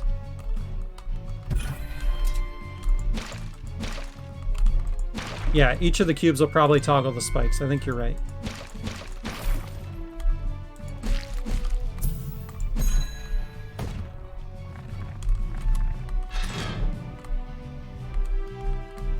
I think you're right.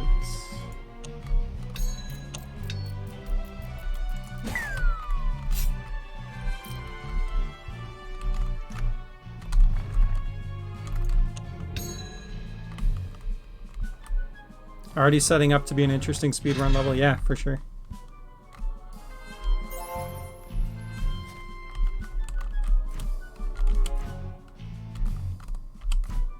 Okay, so that one did. Yeah, so they each trigger it right now.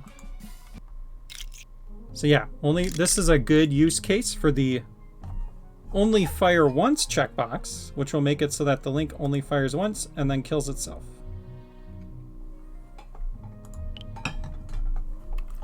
So as soon as I activate one of these, it'll no longer trigger the rest of the spikes. It's pretty cool. Poor Link, it was too young. Yes, cut down in its prime. As Links are. Okay, and then Frog Statue. Actually, let's use the unactivated one.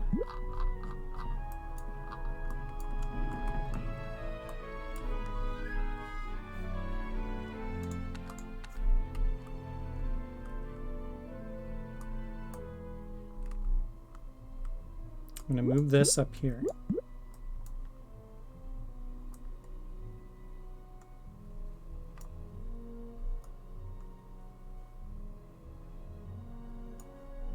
No, that's fine. Let's leave that there.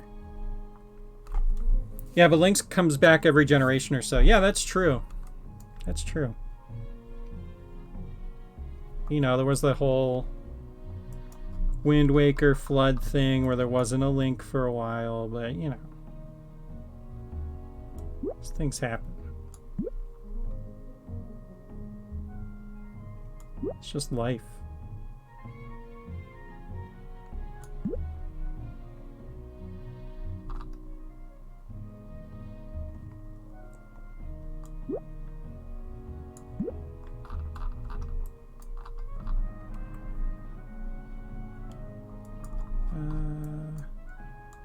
I don't want that.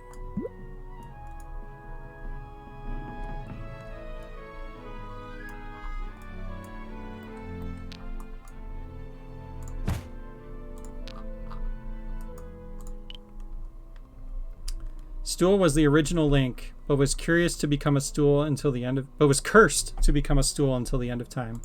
I like the lore. I'm here for it.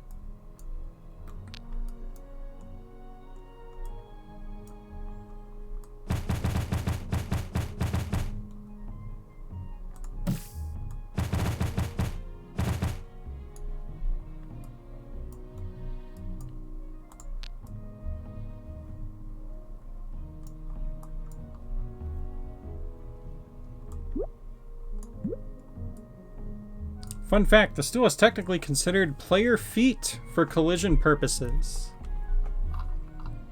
So you're saying the stool is player 5.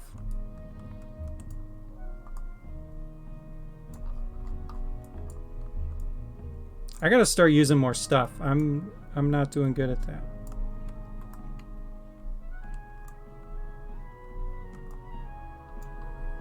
I'm gonna put a pressure plate right in front of the frog statue so you're forced step on it. Spawn in some enemies.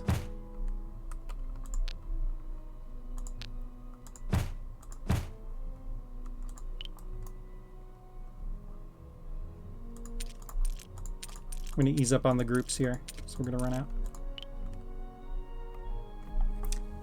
Someone cut off a player foot and taped it to the bottom of the stool so it triggers things like a player would. Yeah, we can, you know, that can be lore. Let's just keep it on the down low, maybe.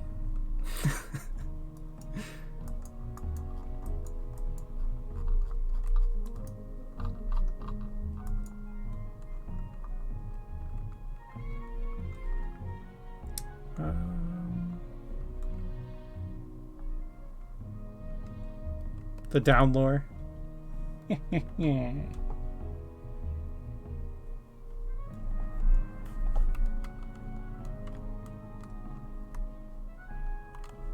Yeah, I know, the statues, you're right.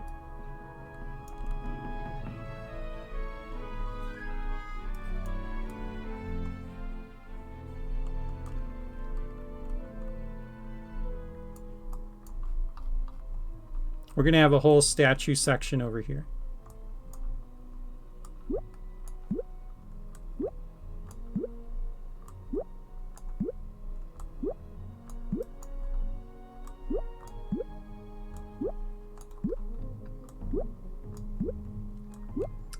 One thing we've been talking about is maybe a tool that makes your box a little bigger, so like you could grab 4 things at once.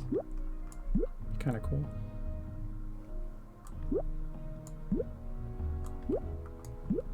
And then you could delete like 4 things at once, you know.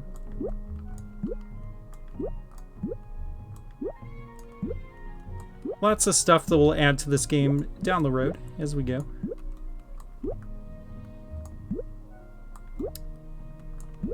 The nice problem to have is that there's just endless possibilities for where we can take this game.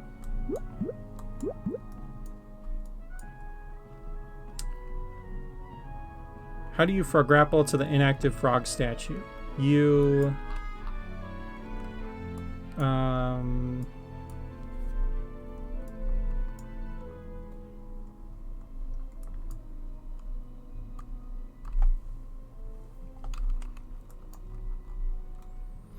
You gotta break this pot first.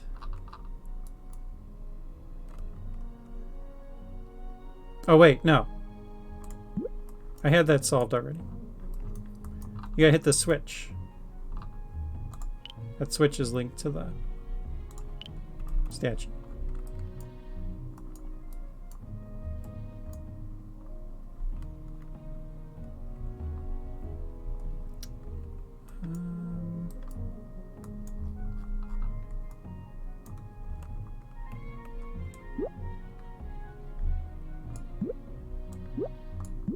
Putting the banners over here.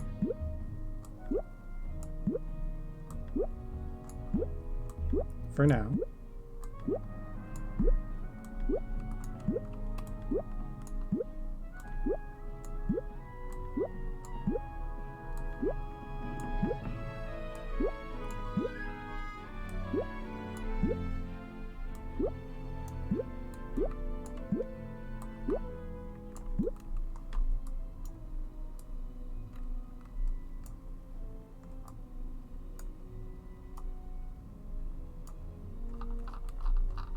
All right, can you... You can, okay.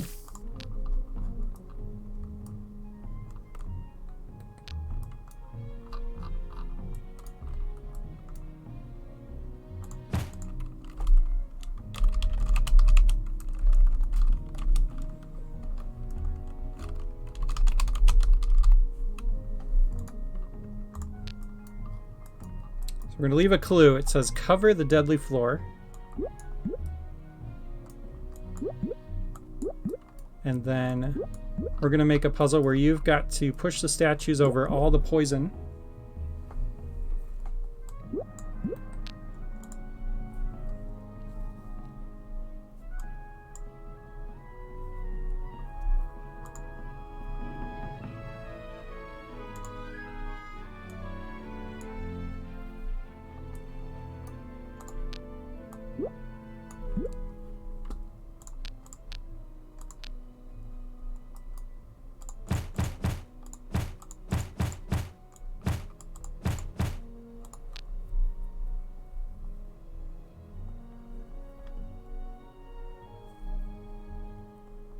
One, 2, 3, 4, 5, 6, 7, 8, 9, 10, 11, 12, 13, 14, 15, 16, 17, 18, 19, wait, 20 statues. Okay.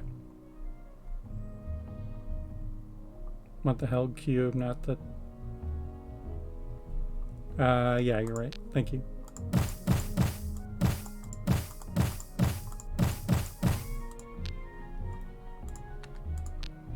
Two, 3, 4, 5, 6, 7, 8, 9, 10.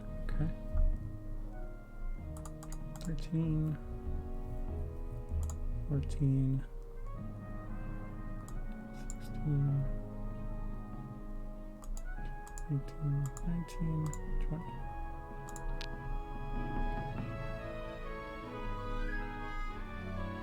Give me that Kickstarter link right now. You don't gotta ask me twice. Boom. Tell your friends. Oh, thanks, Thomas. Sniped. Arrowed.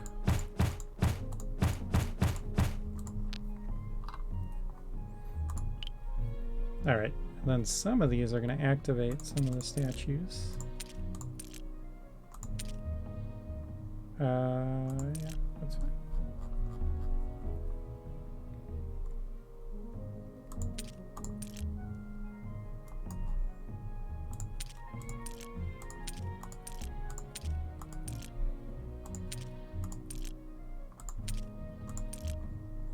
I'm not putting a lot of thought into this puzzle. I think there's a really cool idea here, but we're just gonna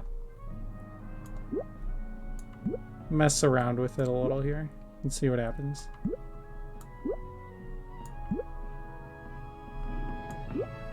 Yeah, put that there. So that one has to go there over there. And then that one has to go there.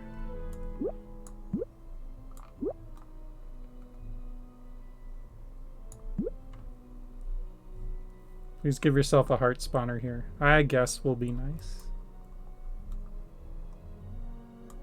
Gotta use the spawner anyway.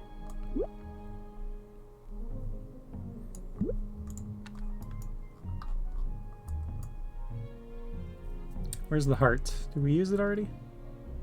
There it is.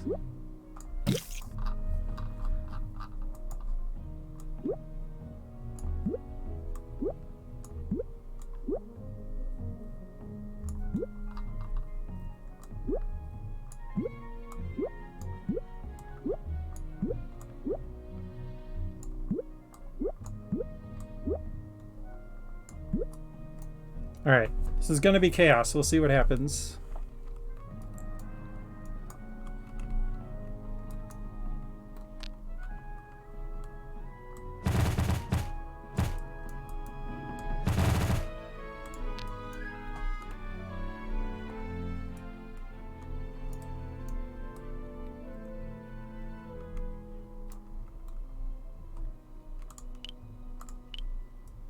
And then we'll actually have another door here.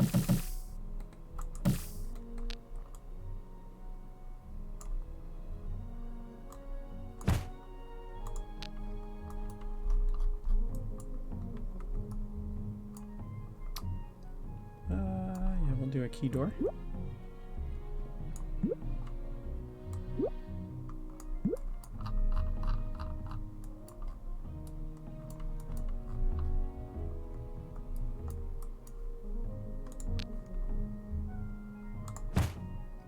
Key spawn.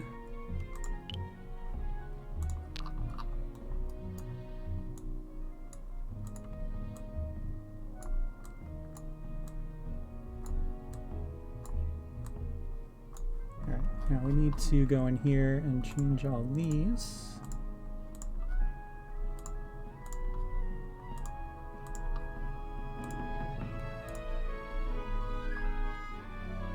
Then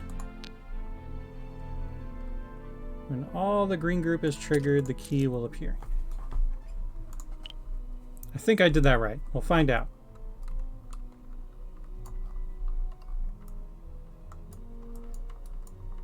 Man, there's a lot of objects left. There's a lot of objects.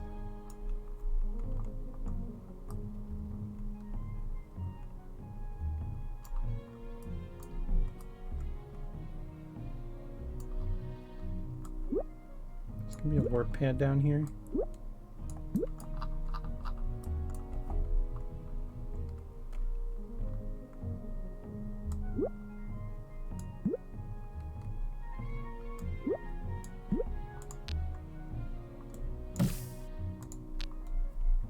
Just so you can push the stool up here.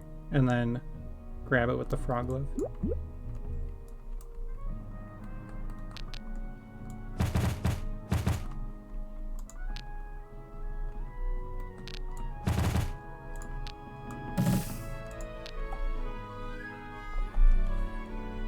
So many links. All the links.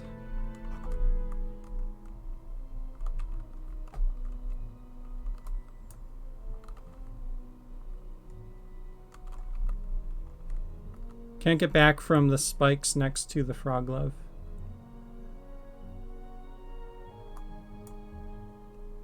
Good points.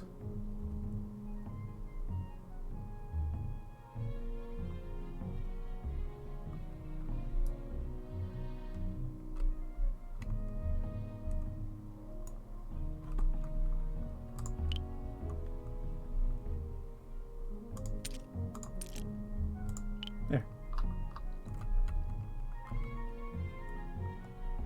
Stupid puzzle, but we'll just do that. Or no, you know what? Let's do it like from a less obvious part. Like maybe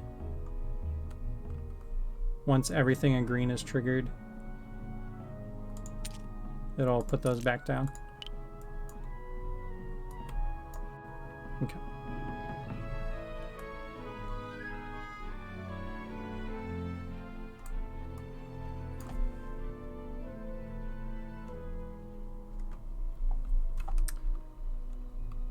All right.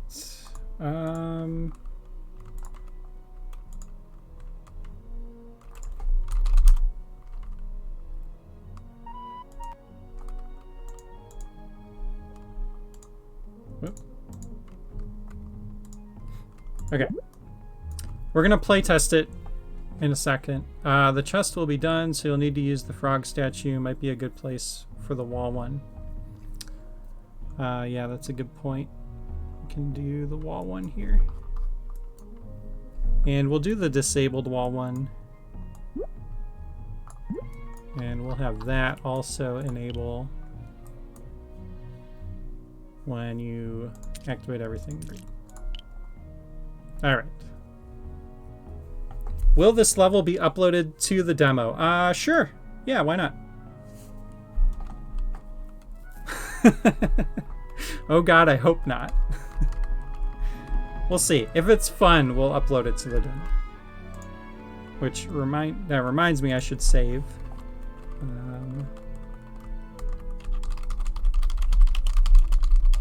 Everything in one room.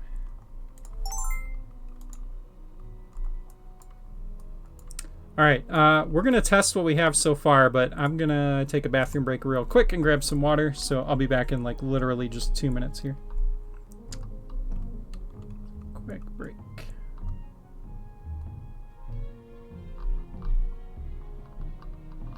Maybe? No? There we go. Oh.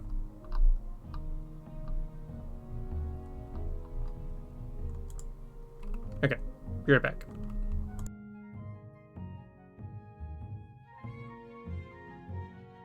The stool's gonna get more. You're right. There you go. Oh. Okay, be right back.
All right, Stool, your time is up.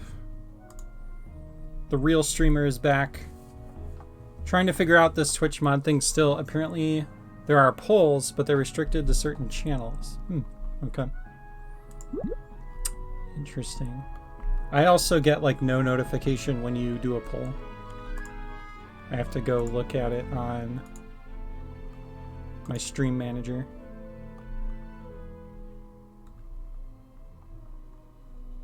Anyway,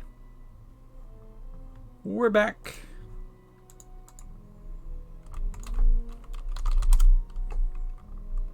Come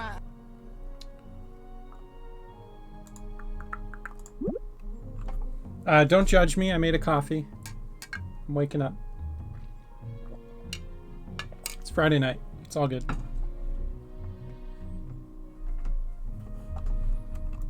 All right, let's test this out. Shaking off the ash and dust. Feel it in my soul. What kind of coffee? It's just a, you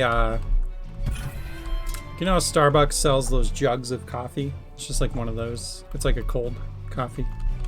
Iced coffee.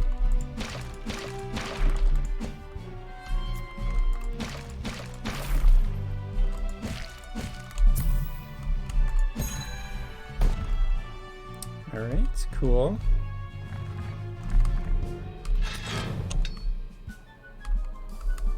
I usually go for cold brew because I need as much caffeine in my body as possible.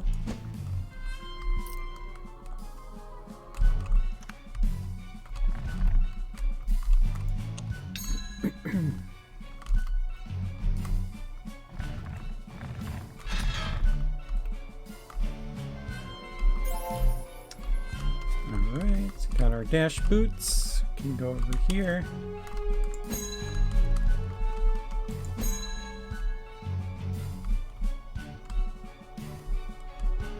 What was the point of that? Oh, it's just to get the extra life. Okay.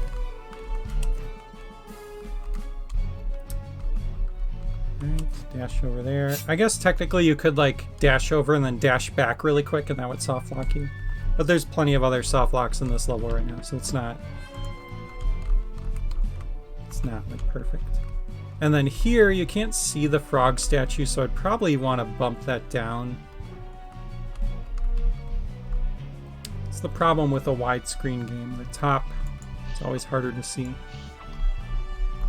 And yeah, you can't see where to shoot the arrow either. So we'll have to fix that.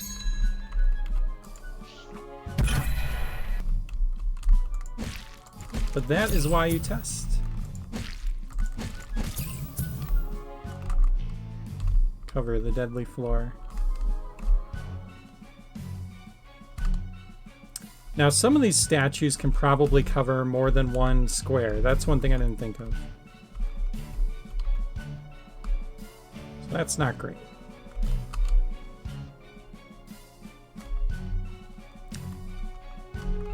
I didn't notice the triangle blocks. Probably just want to use floor indicators. Yeah, probably something like that.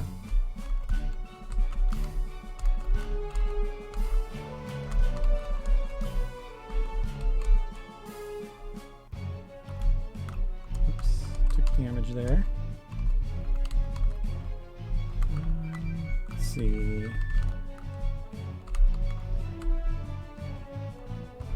Go down here.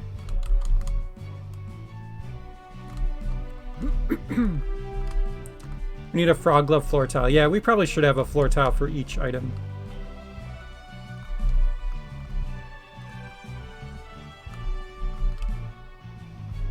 Oh, I didn't even think about it. This one down here, you're going to have to take damage. I was trying to set this up in a way that you didn't have to take damage. Like, I didn't want that.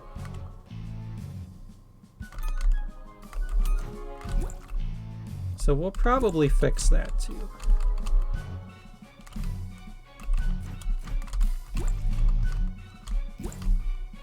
Like, I want to make this puzzle in a way that, like, if you're strategic enough, you could do it without having to take any damage.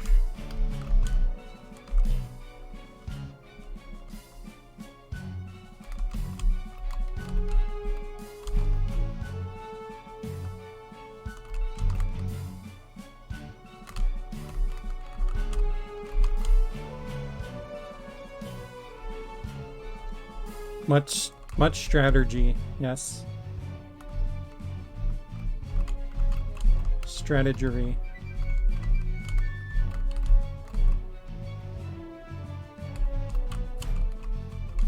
Okay, this one's got to go here. Oh yeah, this one's kind of a problem. Whoops. I don't think we can... Yeah, I gotta fix that one. Okay. But I think we can still do this because we can have one that triggers both, which wasn't the plan, but that's okay.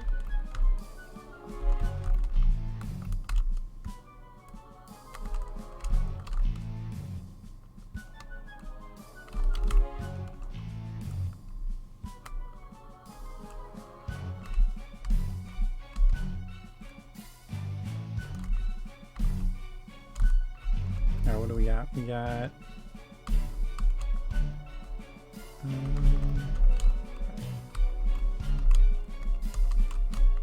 push this one up. Give in to the cheese, yeah.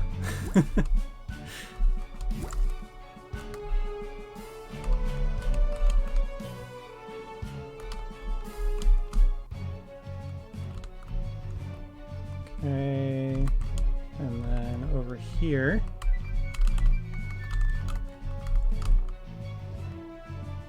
Grab these.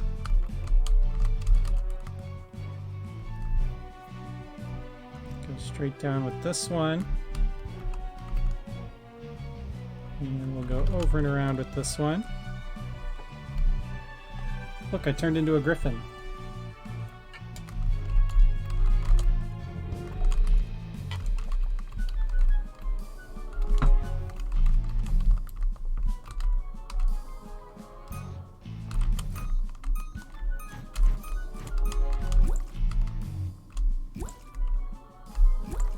Should've just done like 5 hearts there. Oh well. That one might be good anyway, but we'll just go ahead and put this over here. Okay. What else? We got one more over here.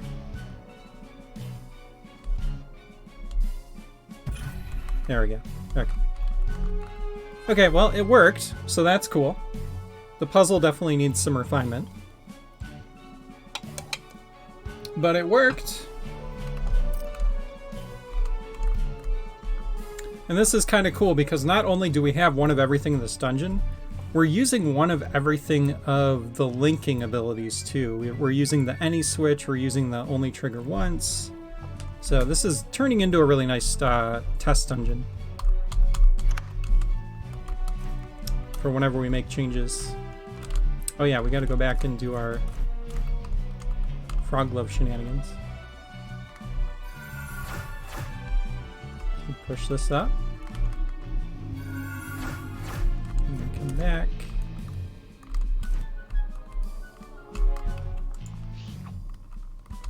We can do like this, and then this. Grab that.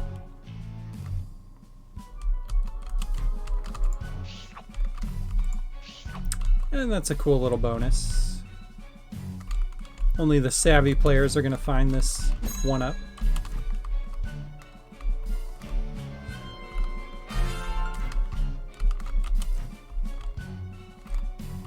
And then can we get back? Yep. Okay. Cool. Everything works. That's good.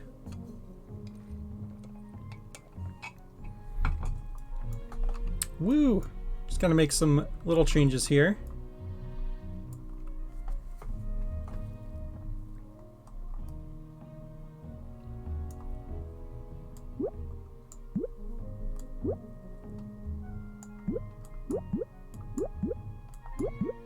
Can do that.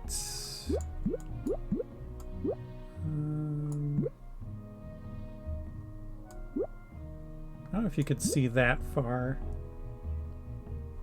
from there. Probably not. We'll just do that. That's fine. And then that there. This I don't mind if you can't see because you can see it when you come across. So it's like you just got to remember it's there. More hearts. Yes.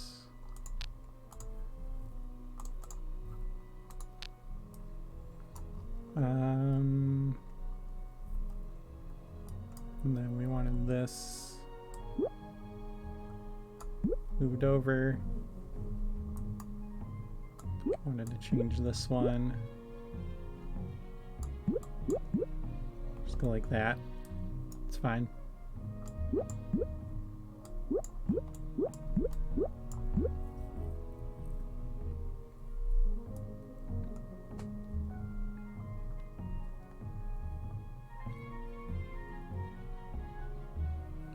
Yeah, I don't really mind that you can trigger more than one switch with a statue. It's like, yeah, it's fine. If you want to do that. It doesn't need to be a perfect puzzle here. Just having fun.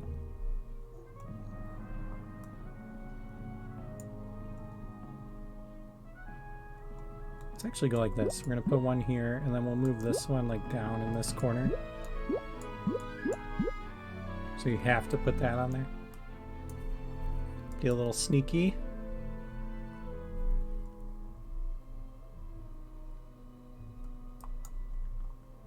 And we'll move this a little closer too.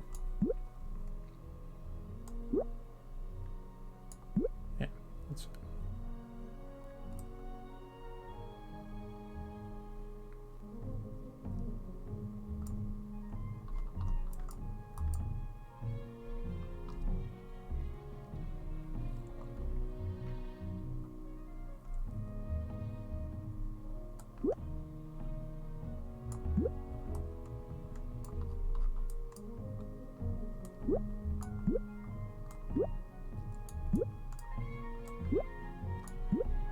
Bookcases here.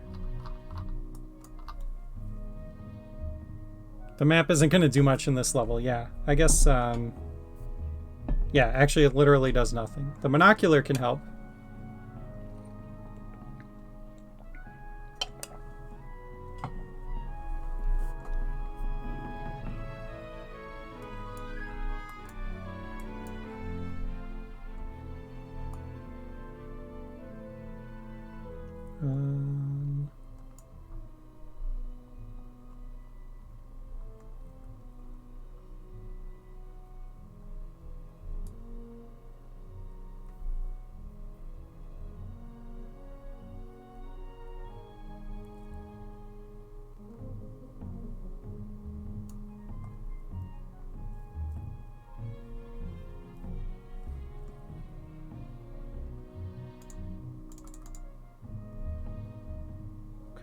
We're gonna put a block here, and then gonna put a wall switch here,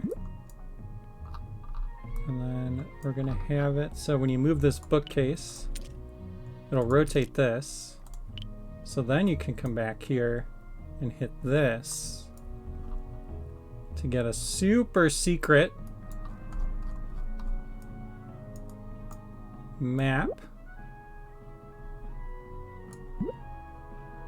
And some gold.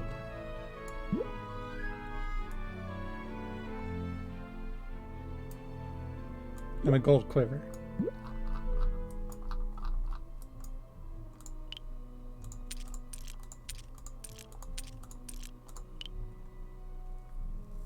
Guess you could actually probably just like walk over here and hit that with your sword though.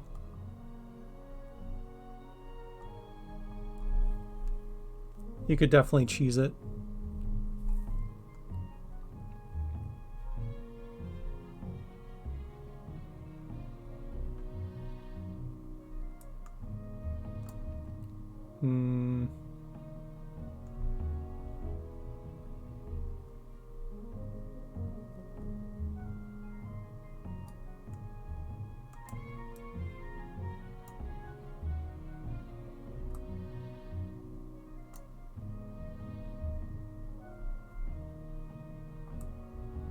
Yeah, you know what? We won't use this yet. We're just going to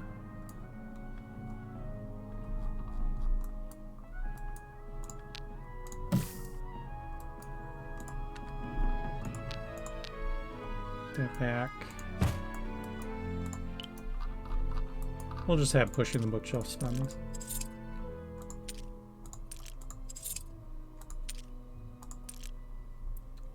And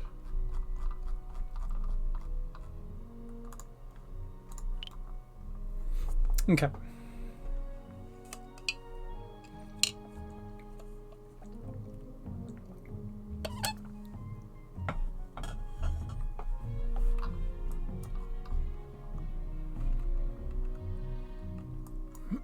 Okay,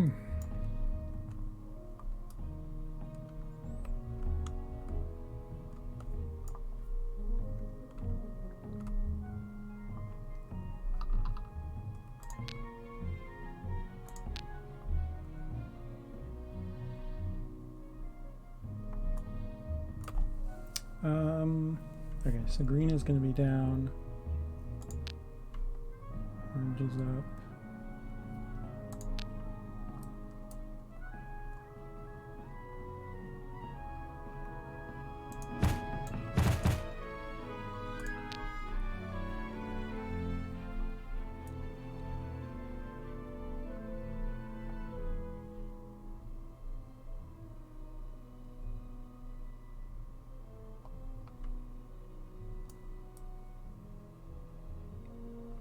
Okay.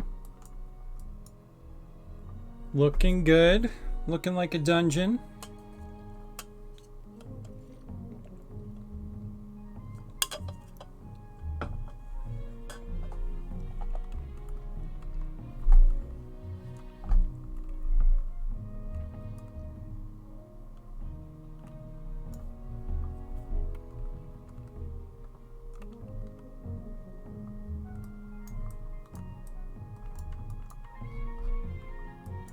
All right, let's move this over to here because we can do that, which is awesome. We already used the bow, didn't we? Did I accidentally? Yeah, I accidentally placed that. Okay.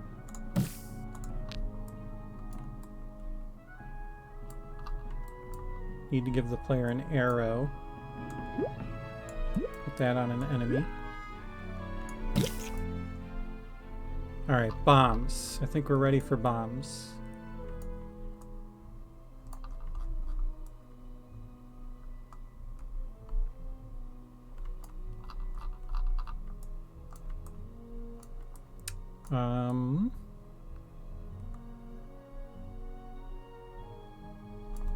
It's the bomb. That's what all the kids are saying.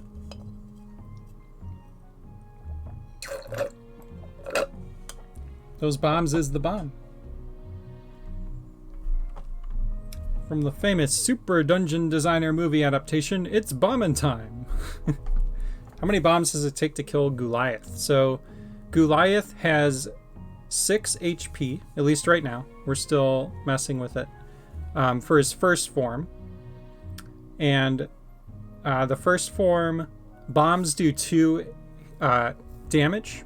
So it'd take 3 bombs to defeat the first form, and then the 2 smaller versions of them that break out will take 3 bombs each. So yeah, 9 bombs total. Actually, 9. I guess you could technically do it in 10 bombs because you have to kill the little ones too. Because after you defeat those, yeah, the 4 small slimes come out. So technically 10 bombs. But 10 is going to be really difficult because you'd have to get all the slimes grouped together.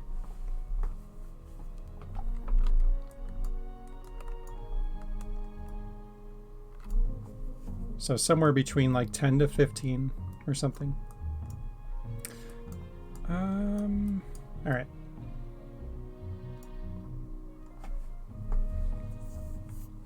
Wonder if there will be a way for people to adjust boss health and attack power in the future. So yeah, we've kind of talked about that. We were talking about maybe like having something visible on the enemy, like a hat or something to like increase its health, or something like that. Yeah, we're still looking into that. Thomas really wants hats. Yeah, potentially. For the enemies themselves, the design philosophy was kind of leave them as they are so that there's a player familiarity. When you go into a new dungeon, okay, the bat always takes 1 hit to defeat. The blob always takes 2 hits to defeat. Giving that kind of familiarity helps. Mario Maker does the same thing with their enemies, right? Like a Goomba always takes 1 stomp to defeat. And then the interesting aspects come from the ways you link things together and like create challenges around that. They'd stack on top of each other and make huge towers. Wow. Giant tower of Goliaths. The map needs more stools. Hey, Pete, what's going on, man? Thanks for swinging by. How you been? Pete says more stools, so here you go, Pete.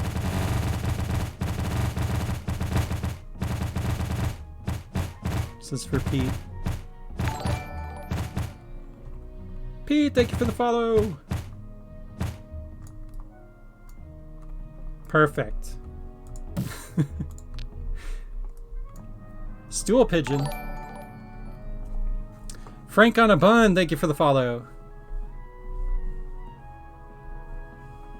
Is stool screen time multiplied per stool on the screen? Yes.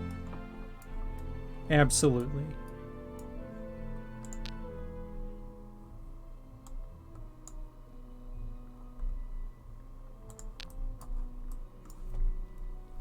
Yes, thank you for the follows. All right, let's put our false pitfall here.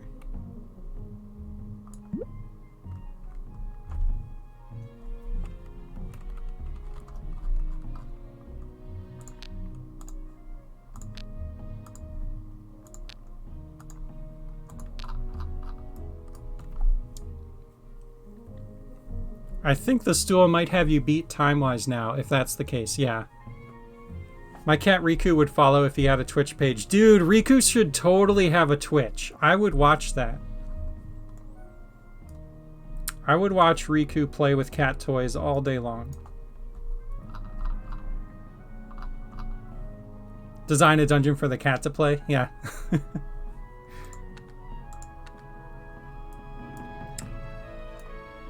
Riku's Awesome Dungeon.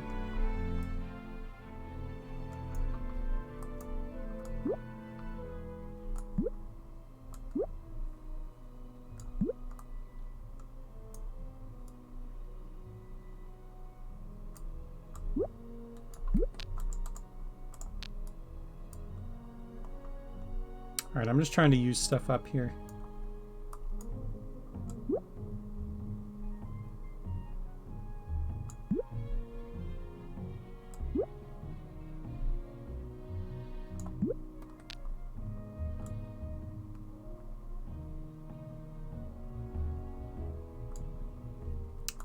It's not really necessary. Just leave that there. We can watch him pee on Colleen's stuff. He loves that gross banana that he stole from Ariana. Huh.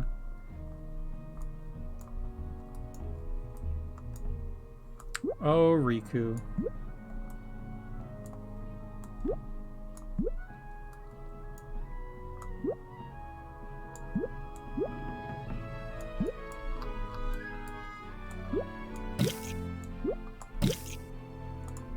Alright, we're putting some slimes in the pots.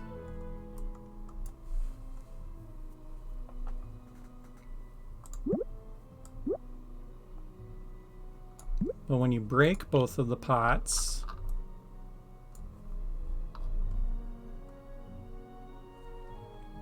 yeah, I know. Definitely running out of room here. That's why I'm like just starting to pull stuff over. You know, I don't really want to use a group for this. I guess I will. If we run out, we'll come back and adjust things. All right.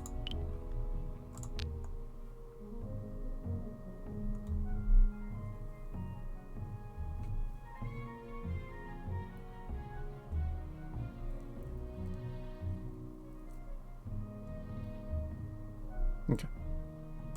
This will spawn in a single thing, and then we'll link to it again later. This is going to give you a bomb.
We need to use this block still.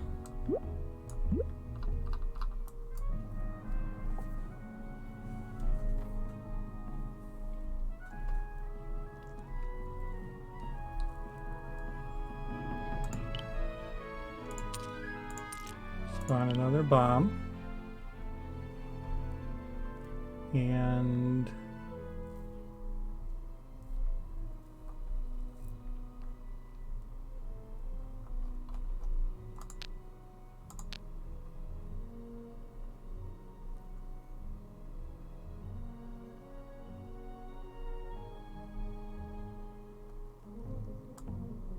it'll lower some spikes.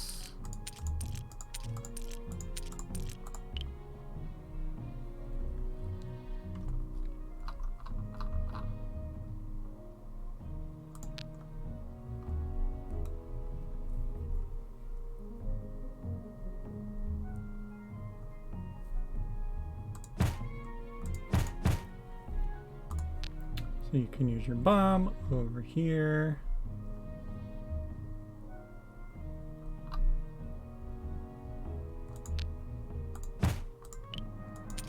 To get another bomb.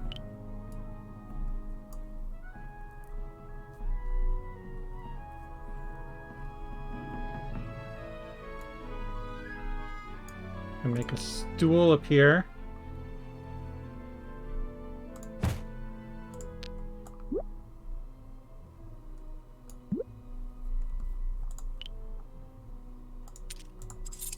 Oh, you can't link to the stool, that's right. Should probably change that actually. Just make the stool appear on link. Why not? But we'll do...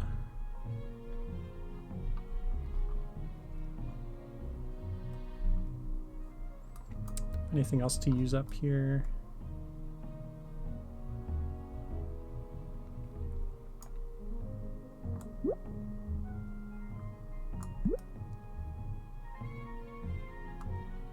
Literally done? Nice. Yeah, I figured that was probably just a click of a checkbox. That's got to be why stool ball won't work, because you can't link to it. Yes, exactly. Stool ball is saved.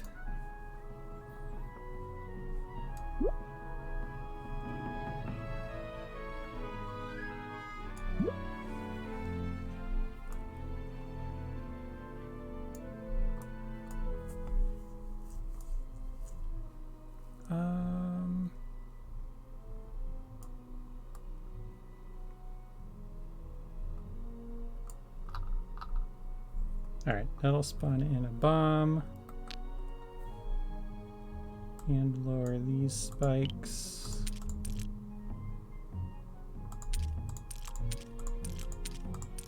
Trying not to use groups.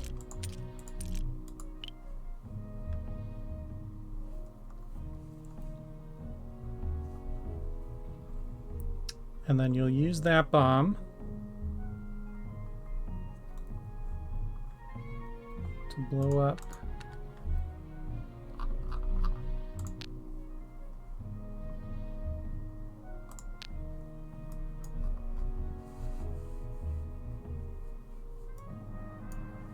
if Goliath jumps into spikes, will he be damaged? No, Goliath avoids the spikes.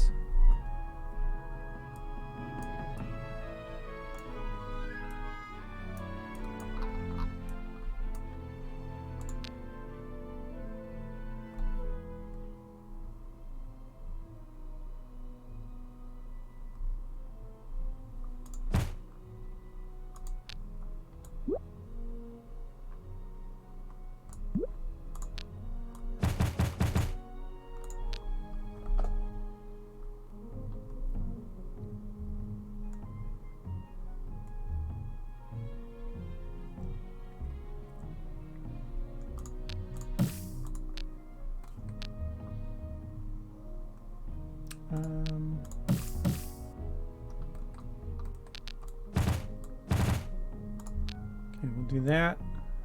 And then when you blow this up, causes a cool chain reaction.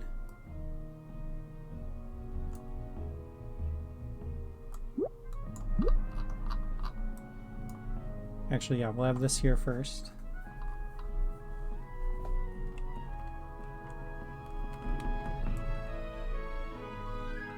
Let's do something more interesting with the proximity bomb, actually.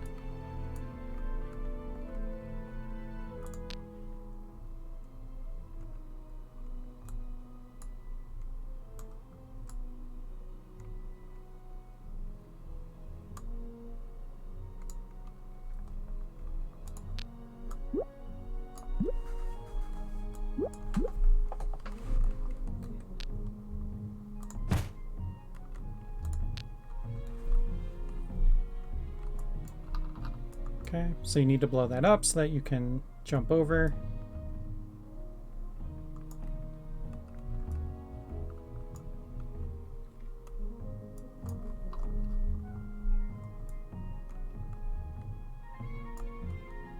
There's a throne here for no reason. We already used the signpost.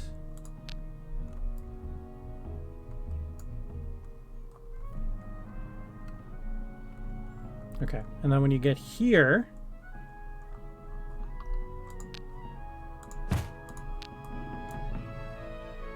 spawn in a bomb bag.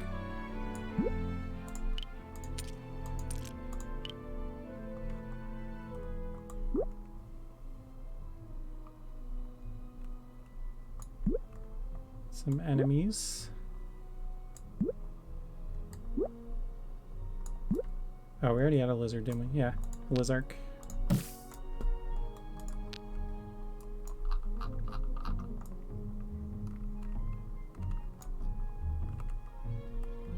Ooh, let's do this actually. Let's put a bat here. We'll put that on the bat. And then either you frog glove it and it ends up near you, or you kill it and then you need to frog glove the bomb over.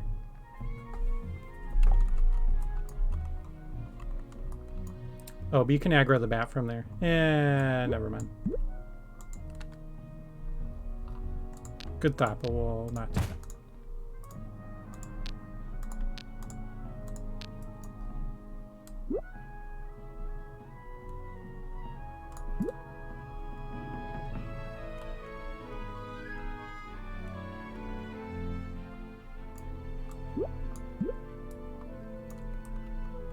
Yeah, we're definitely running out of room here.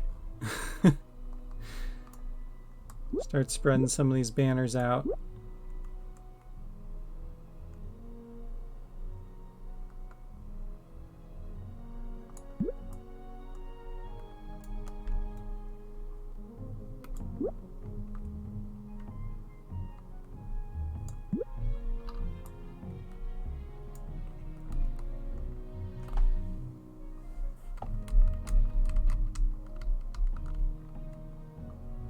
No, spikes don't damage enemies at the moment.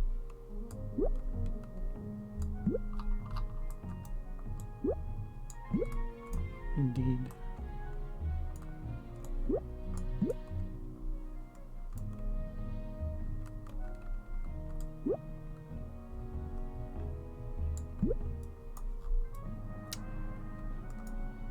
Hey, Sanjay, what's going on, man?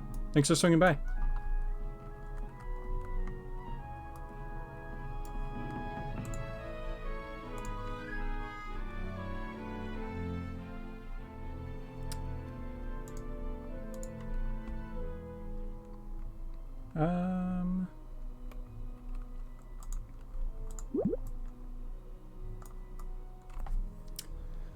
Let's see.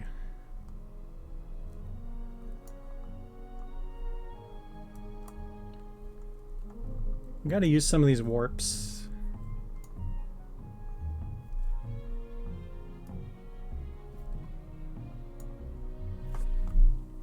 Was investigating stool / frog grappling situations. Some weird stuff there. You can push a stool while frog grappling, but if it goes into a pit, it takes you with it.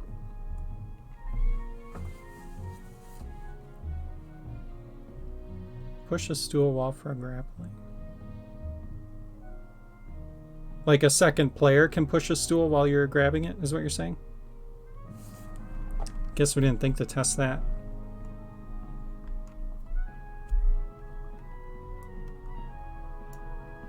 Interesting.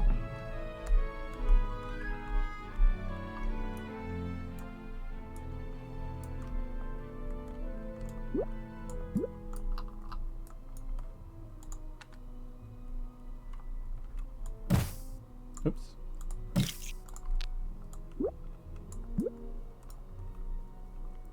So like you grapple to a statue while a stool is in front of you. You start for grappling to the statue, but you take... Oh, nice. Okay.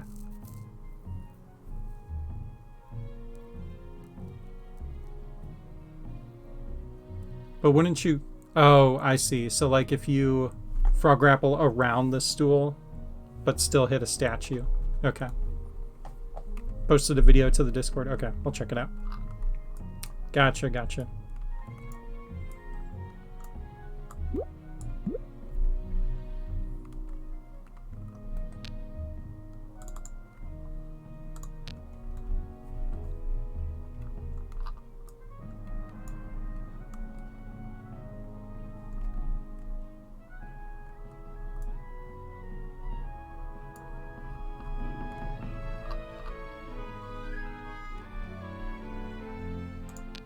All right, now we're going to use our wall. We're actually going to put this over here.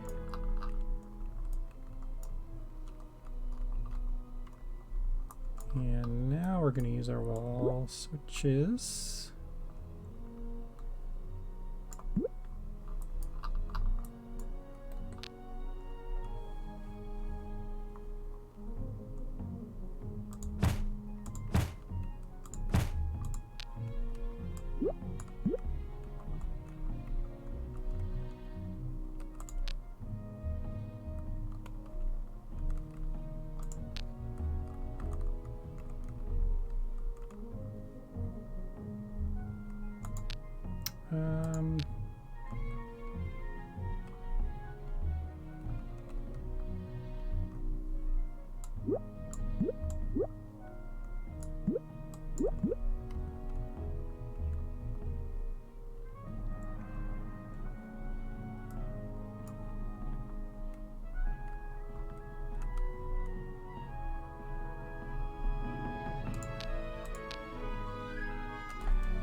No, we're not going to use that yet.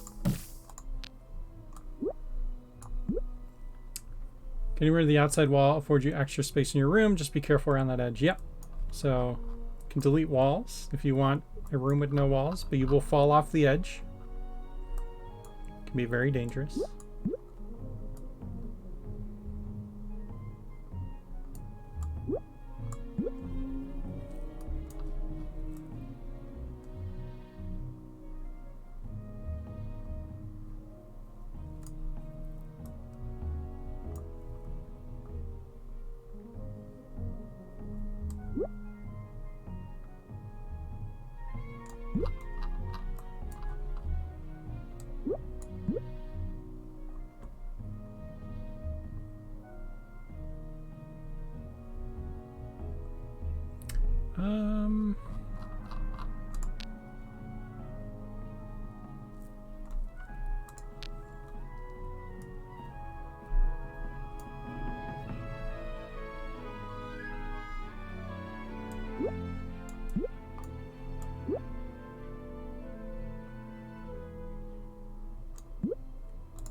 Okay, so you bring the bomb over.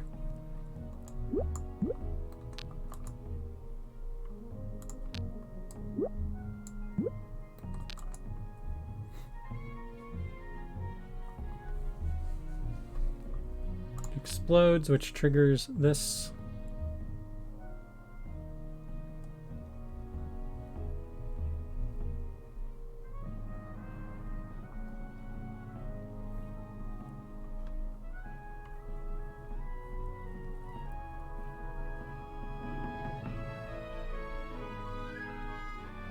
And then you have 5 seconds to...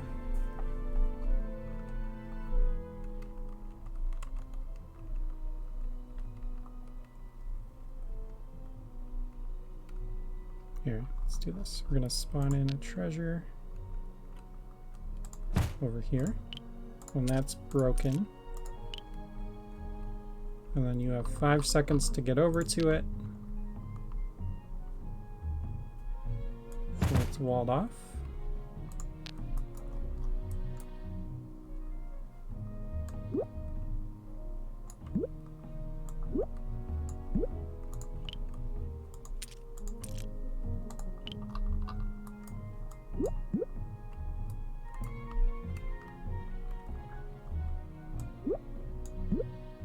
I think you can frog grapple over warps, right?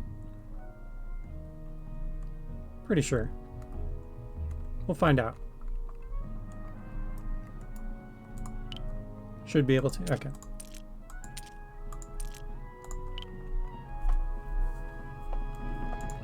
And there won't be anything essential in there. We'll just put a little... Do the gold bomb bag, maybe. How long is your link menu? It's pretty long. It's pretty big.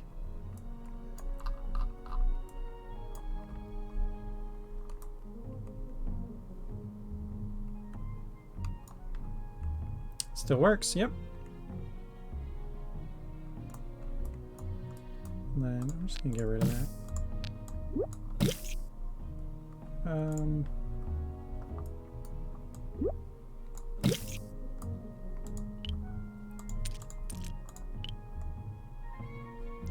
No, we don't want to.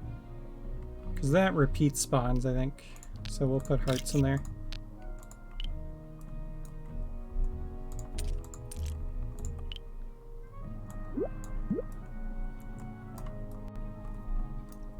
And then just in case you don't get the gold bomb bag, you can come down here and get a normal one.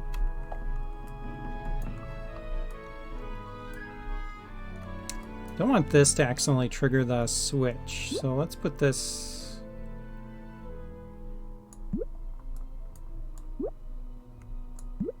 somewhere else.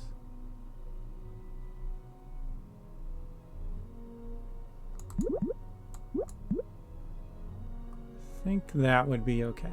That should be good.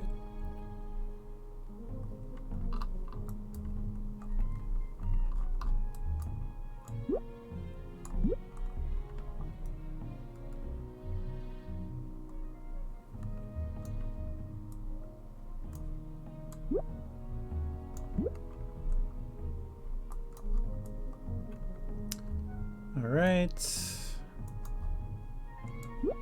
Let's put some of these down because now you've got bombs.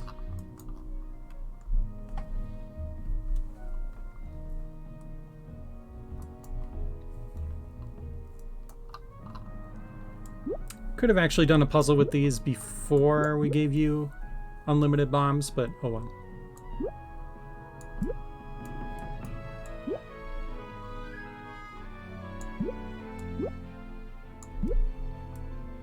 We could actually have a little area here where, like, maybe you're tempted to blow them up,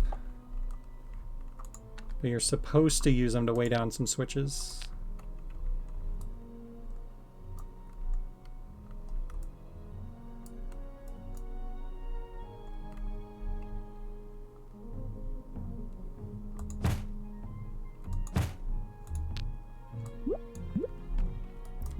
We'll mimic the shape here so that it's an indication to the player that these should go on there.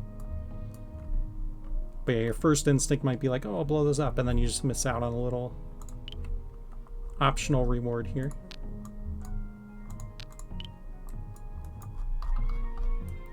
Which will be 1 gold and the monocular.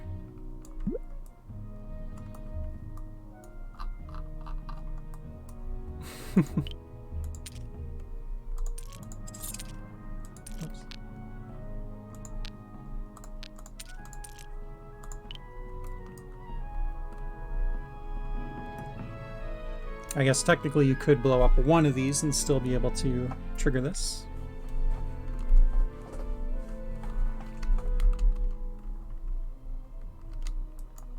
All right, how are we doing here? We've got not a lot of room.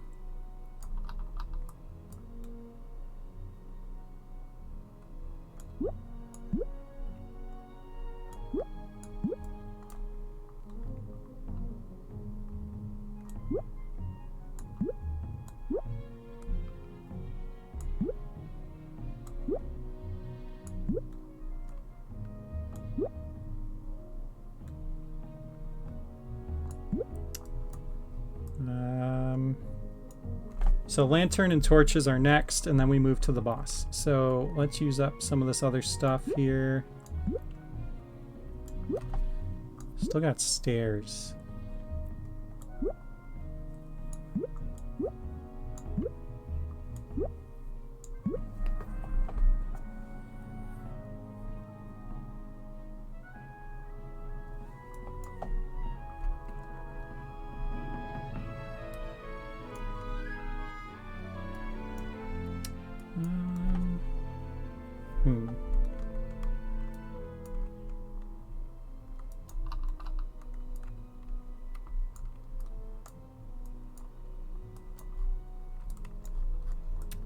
Use some stairs here.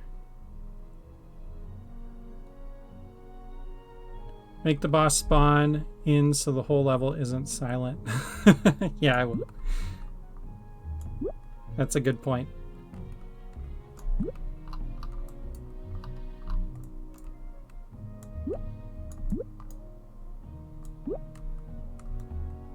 Some stairs over here. I'll take you.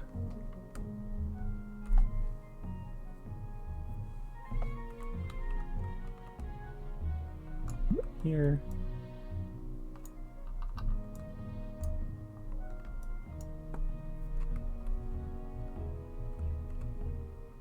The stairs actually make a really good wall. Yeah, that's a good point, actually. We can start...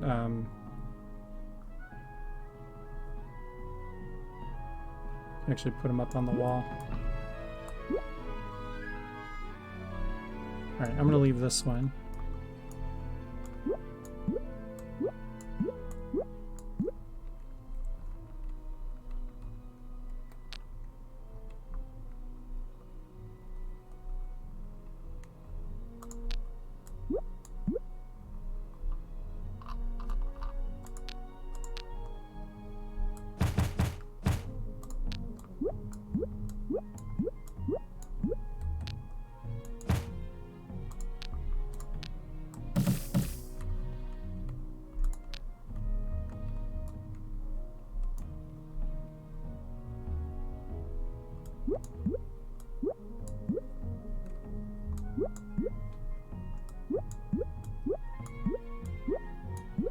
Try to kind of hide this a little bit, you know.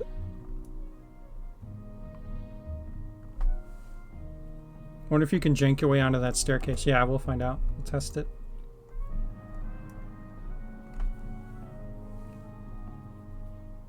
Wouldn't the stool block the frog grab? I think what he's saying is like since the stool is smaller, you can get the tongue around it and still hit a statue.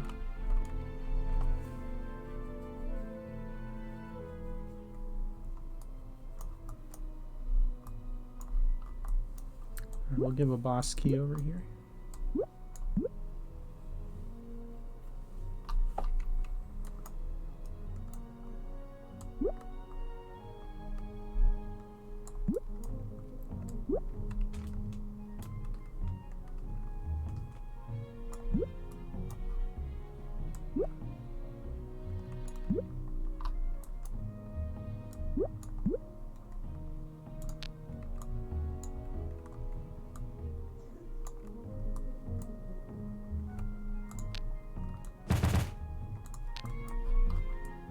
And we're going to have a repeating switch down here. We haven't used that yet. That you can hit to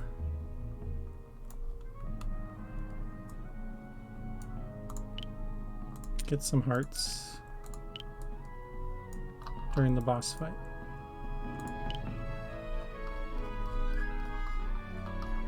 So this link with the statue to the art thing, I'm actually going to delete.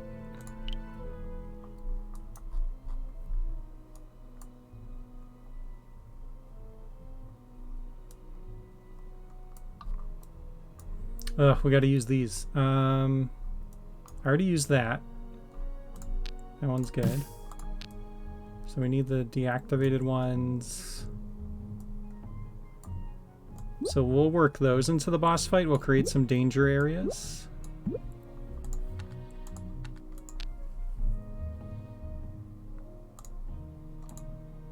Where if you step here, only during the boss fight, we'll have a certain phase where these activate. And spawn in some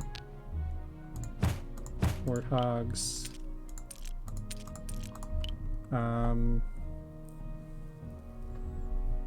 This one will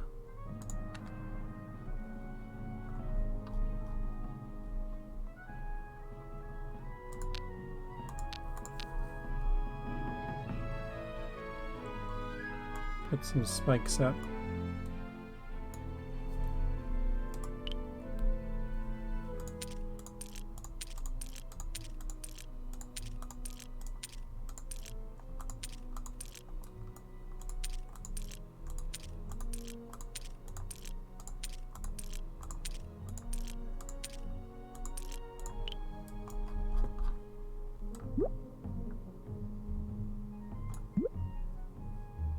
It's only a small area to hide the wind tile. Oh yeah, shoot. That's fine. That's not too hard. We can.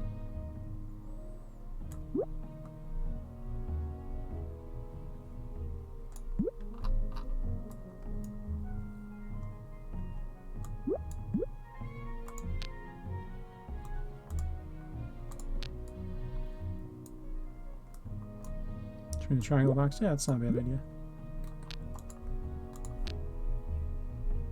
And then we'll just put a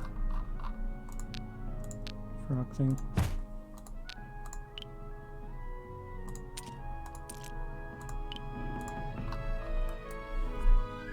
Yeah, that'll work. Frog away to victory, exactly.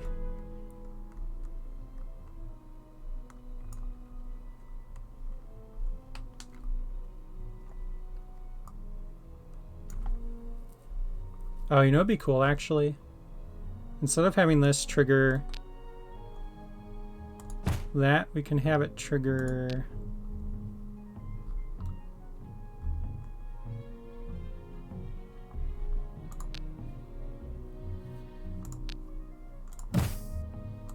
a single spawner with bombs, so you can damage the boss with them.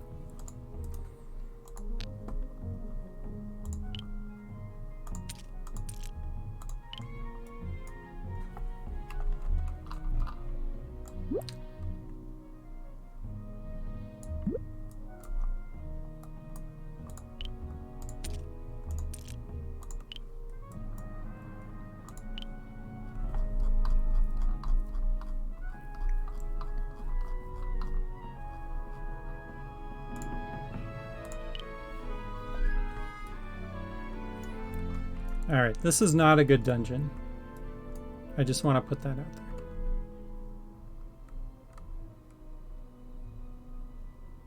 Still need to use this frog statue. We use this one, right? Oh, no, we didn't. Wow. Okay.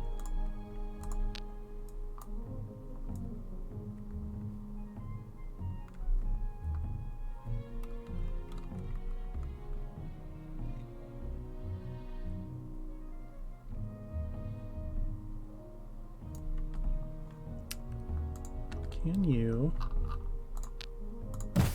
Can't. Okay. Can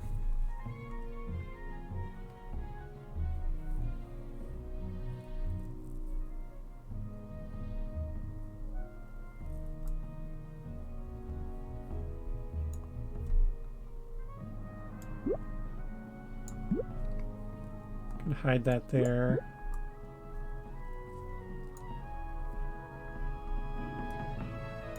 You know what, we've got room over here. Let's put this here, and then that way if you accidentally push that over it, you can't get there anymore.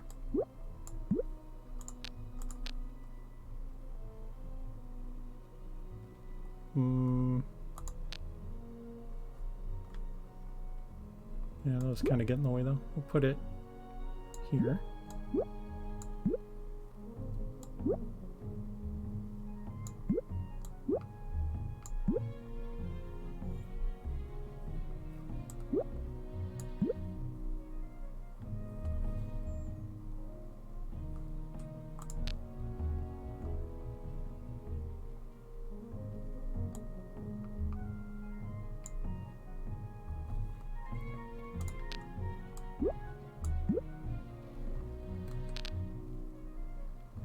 It looks amazing to me. What do you mean? Yeah, totally.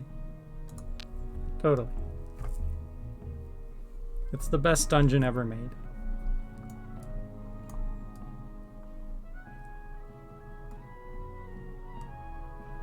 It is a dungeon that has been made. Can't deny that.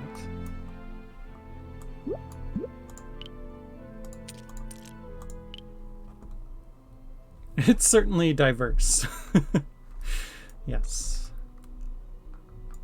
Oh, you know what? We gotta work in torches here.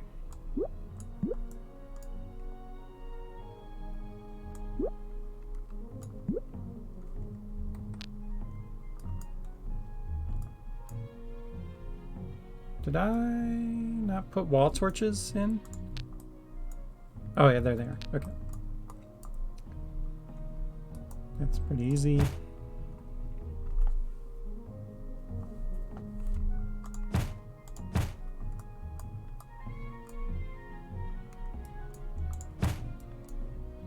Put a bunch down so that the room is lit.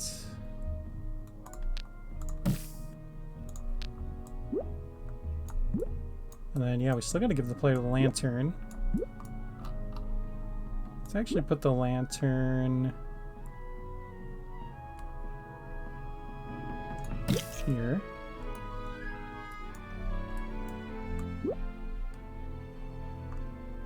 Torch down here you can light.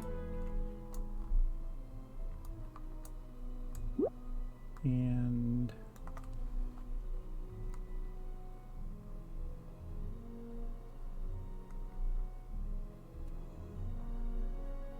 put one all the way back like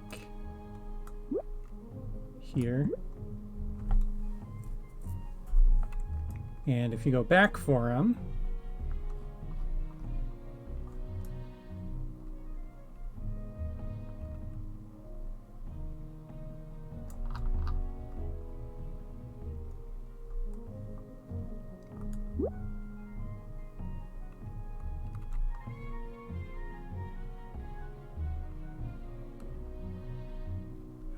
we need to do something with the one-time spawner that's active.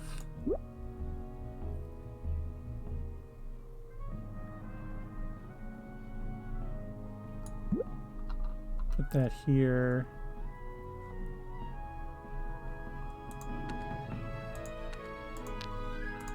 Some blobs spawning from it.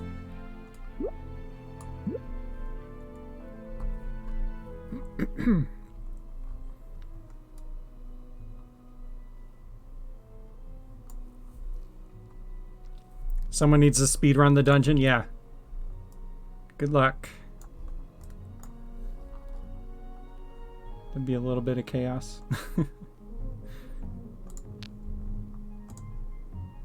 Alright, we're on to the pink group.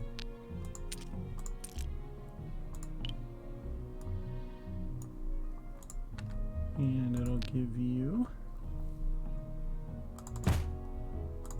5 hearts.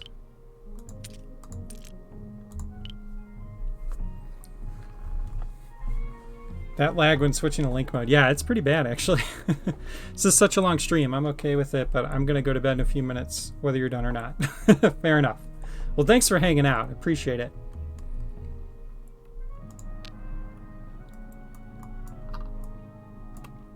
I'm going to put this on the wall here. That will also spawn in a heart for you if you hit it. we'll put these guys down here. They'll spawn in.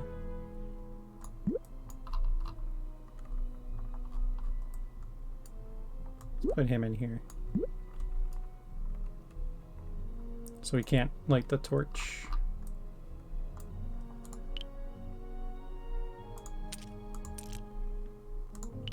Phase 2 will spawn him in. James is uploading this to look forward to playing it tomorrow. I didn't say that for sure. We'll see. I said we'll see how fun it is, and then we'll decide if we want to upload it.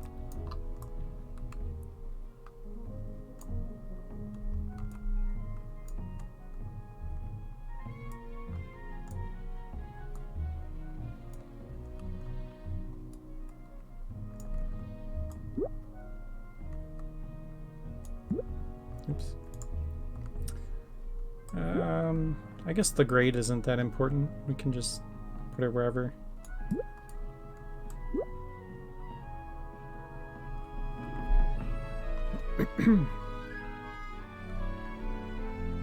Oh, you know what? I'm gonna put it here.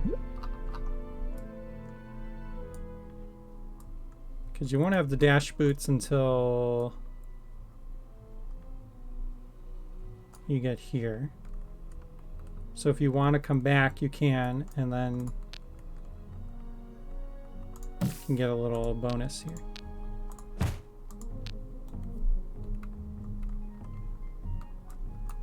So you gotta dash over there.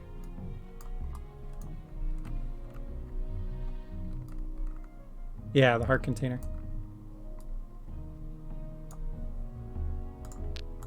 Yeah, I like the idea of moving it. Yep.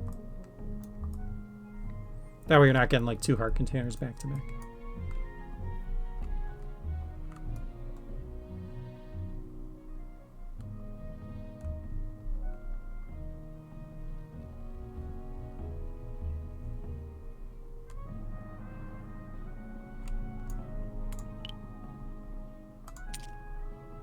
That's fine. We'll leave it there. Okay. All right. Oh, wall arrows.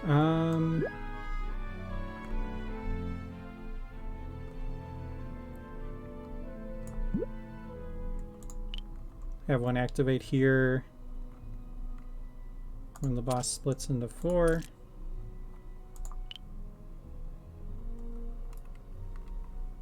And then we'll have one on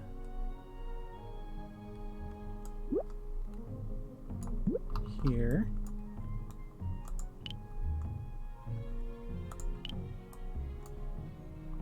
We're going to cheese it because I don't want to hear that the whole level. So when you pick up your sword, it's going to turn it off.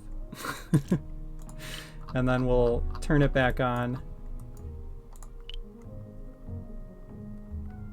every time the boss takes damage. So it'll turn on and off. And then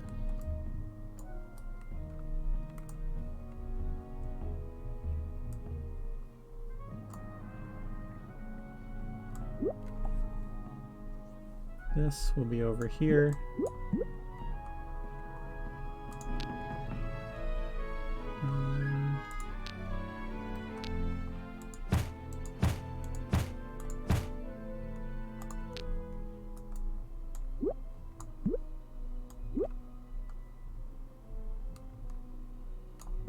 I have a teleporter here that activates. Oh, the boss door. There's so much stuff. When you defeat the warthog.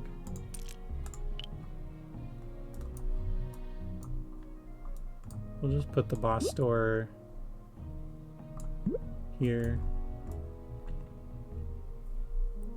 And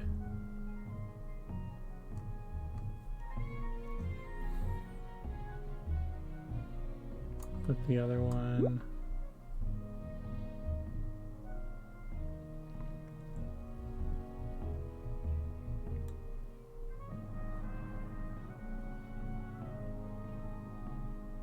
oh yeah, the checkpoint. Where should we put the checkpoint? Probably in the middle somewhere. Maybe just like here.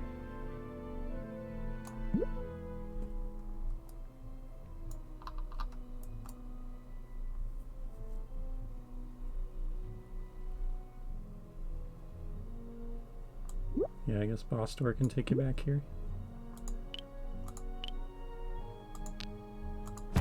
We'll have a heart spawn. And get the boss key too.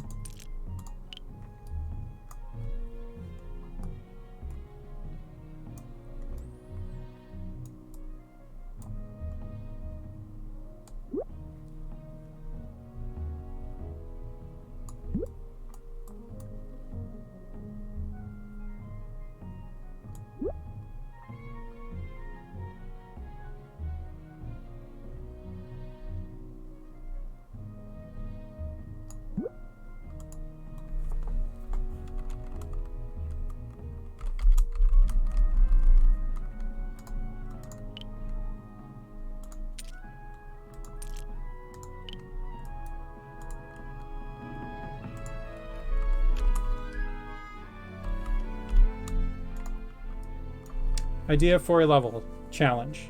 This level is your starting point. You can change anything, but you still need to have used all the blocks.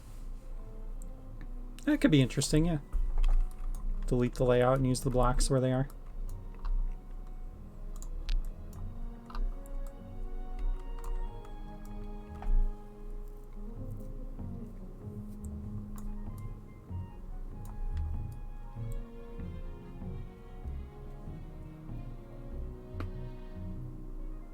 Okay.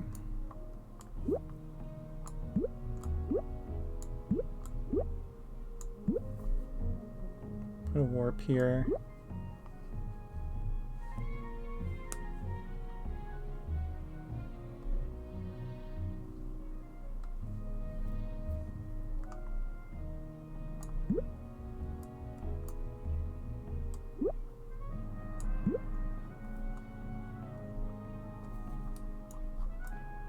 We're getting close. Frog statue.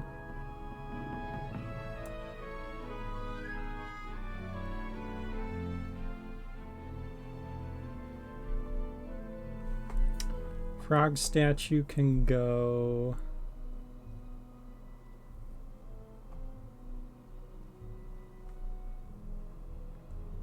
Oh, we need a way to get back from here, don't we? Well, no, that'll be activated.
Oops.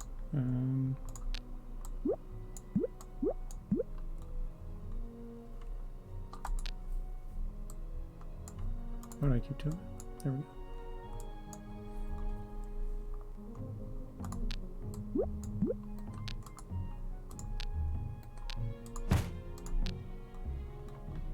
And then to get back, actually, let's do this. Do we still have a... No, we don't. Okay.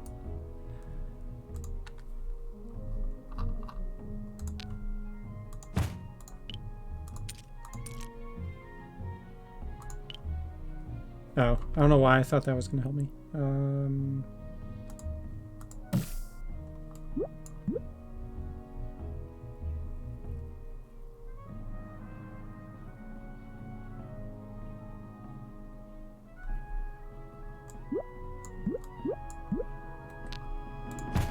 another one there. And then...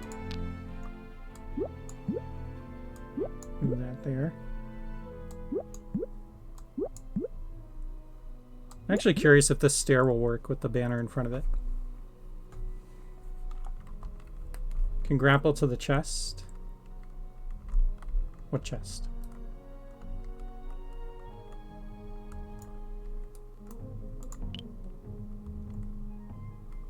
Oh wait, yeah, I did want that because you could just grapple the heart. You know what?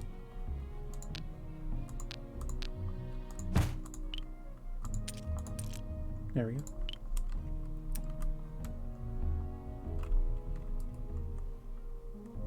Oh, you're saying like put a chest here or something? Yeah, that could be cool. Okay, we're almost done. We've got this and this.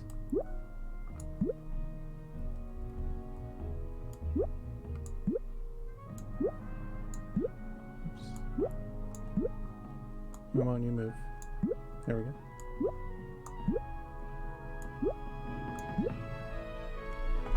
Ooh, we still got some doors, huh?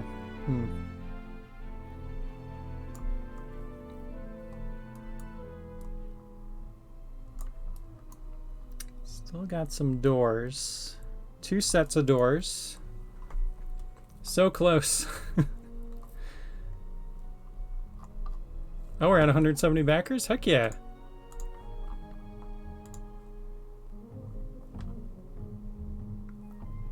$13,136. Let's go.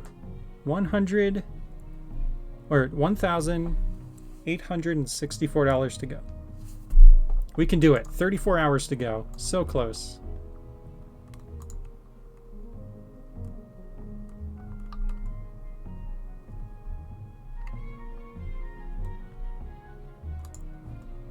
So dang close.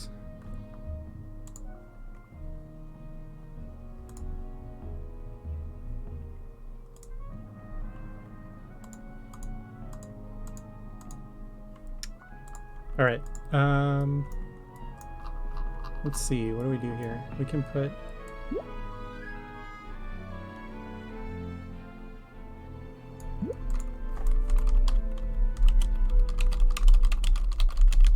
Don't blow up the blocks.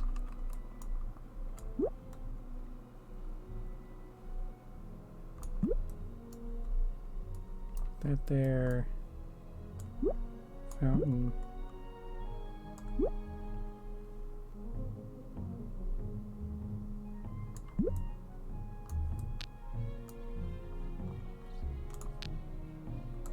Stairs will just be kind of like Crazy Town.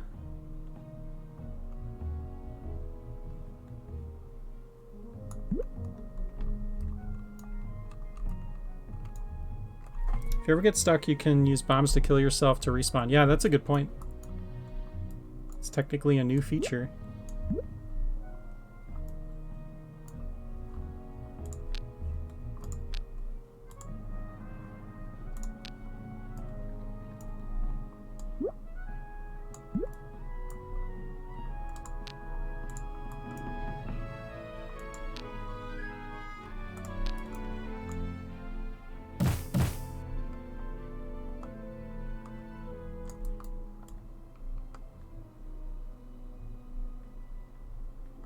Can't frog grapple through banners. Did I move a banner in the way? Somewhere?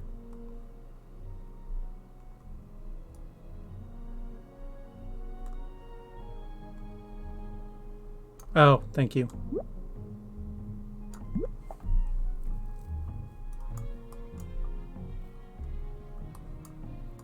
They do block stairs. Okay. Good to know.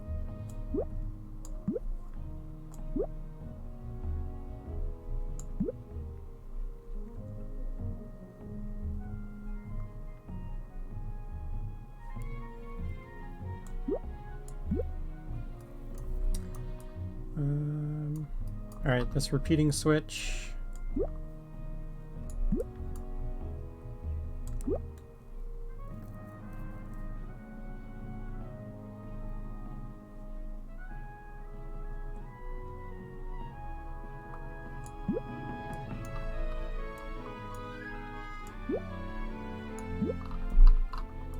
And up here.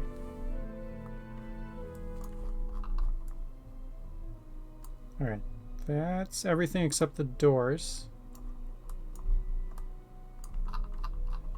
We'll have the repeating switch.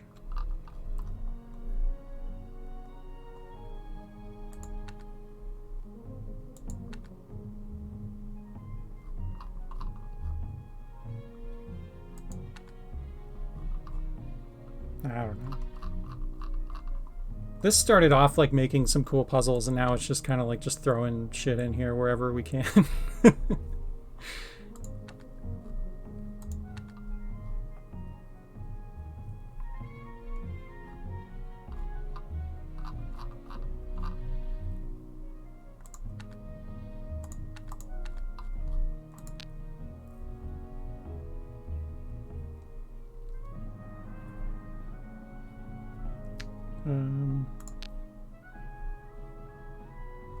Do a one-time spawner. And that gives you some arrows.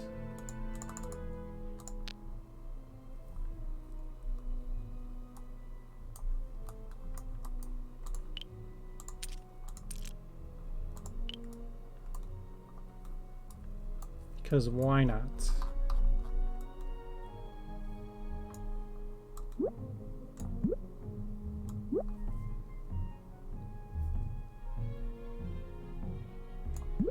All right, that'll be a troll door.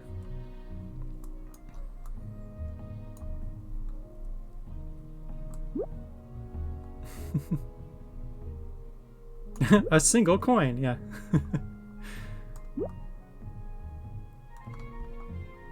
This will be a troll door.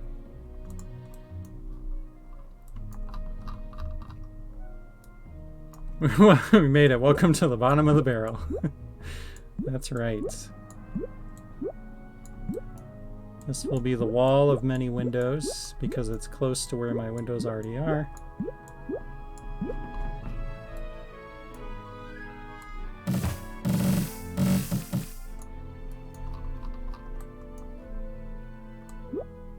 All right, beautiful.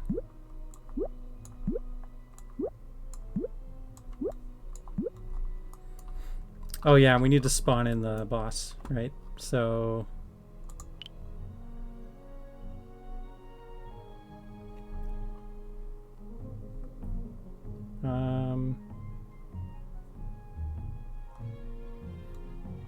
boss key makes sense, yeah.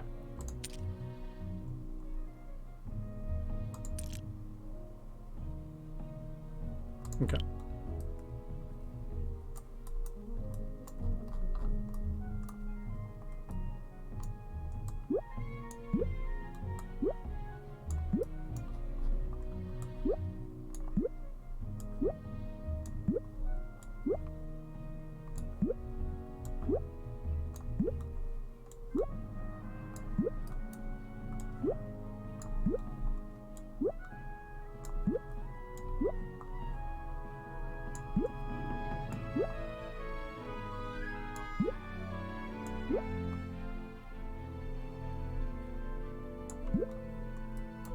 All right, I think that's everything.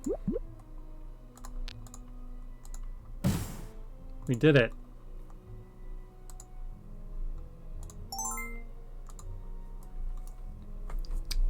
Yeah. All right. It's not a great dungeon, admittedly, because we kind of rushed through to get everything in there. But this is a great test dungeon just that has everything in it. And it's actually functional. So, let's play through it, and then we're going to call the stream there. This has definitely been a long one.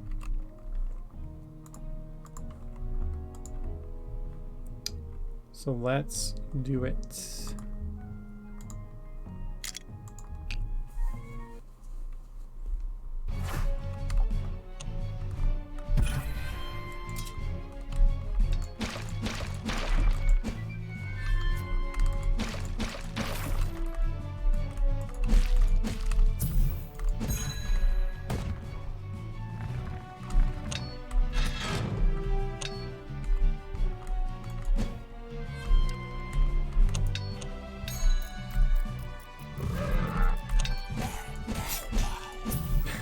I'm attracting a warthog, I can hear it. There he is. Should have done something with him up here, like have him smash a block or something to make something spawn. That would have been cool. Prediction, will James softlock? Vote now. I'm not taking that vote.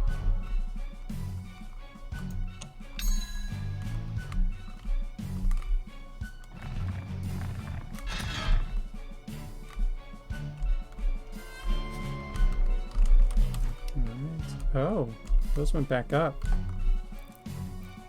So we actually can't get back down there.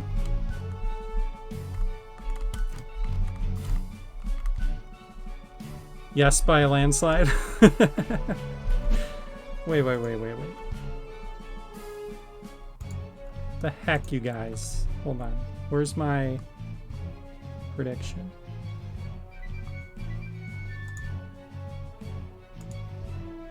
Oh, I can't see it. Oh well, whatever.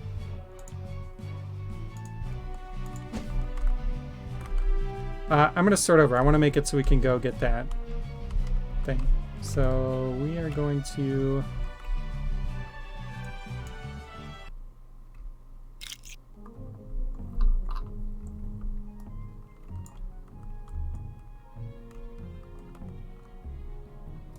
Yeah, that's not a soft lock. That was just getting an extra thing.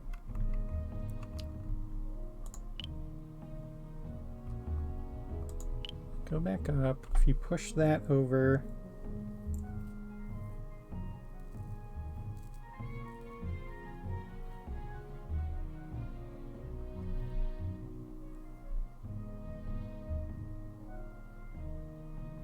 Put the boss door down there. Oh, that's kind of a cool idea.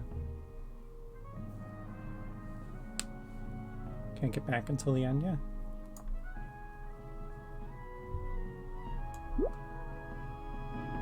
Put it up on, yeah. It's a good idea.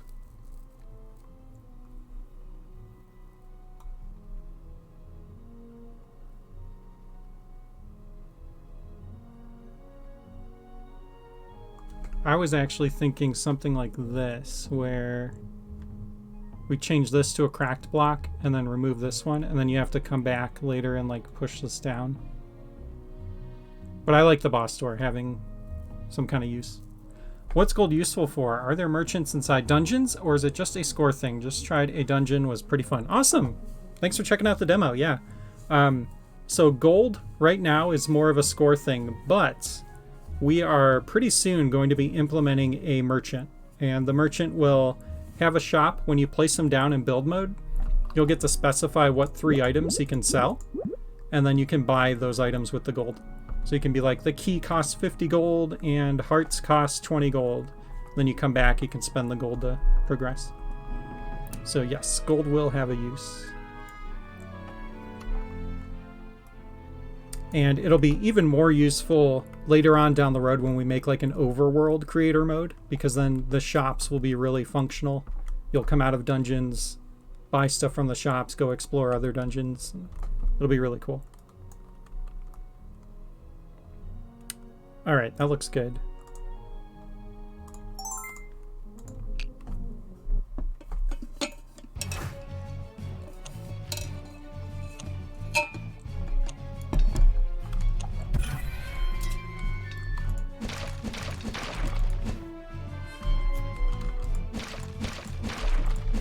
Overworld creator mode sounds fun, so you can basically make a full game. Yeah, exactly.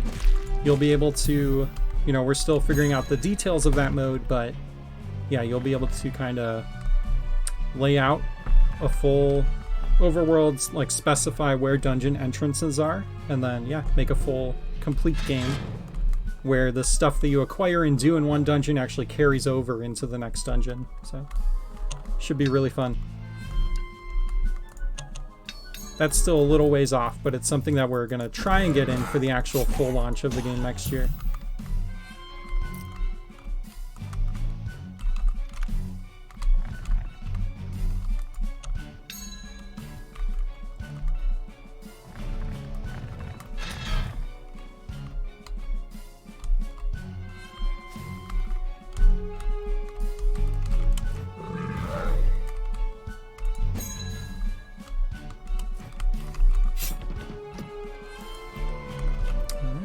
Warthog glove.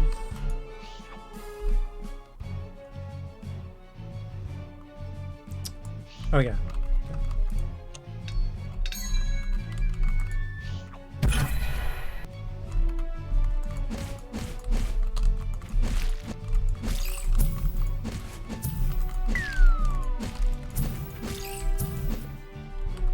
Oh yeah, this definitely has potential. Will there also be rewards you can get for completing different dungeons, like skins and stuff?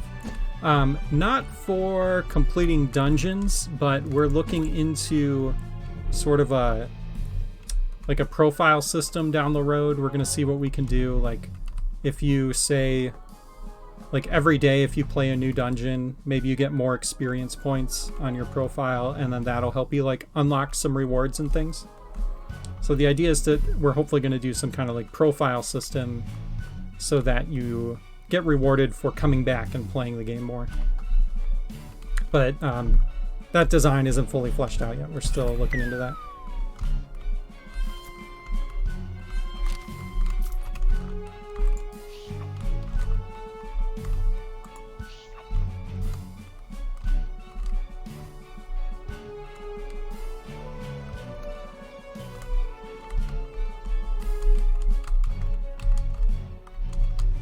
Yeah, so it'd be something like, you know, if you complete it, every time you complete a dungeon, you get like 100 experience points, and then once you have 1,000, you could redeem them for like some extra in-game decor, or like a portrait frame for your profile, stuff like that.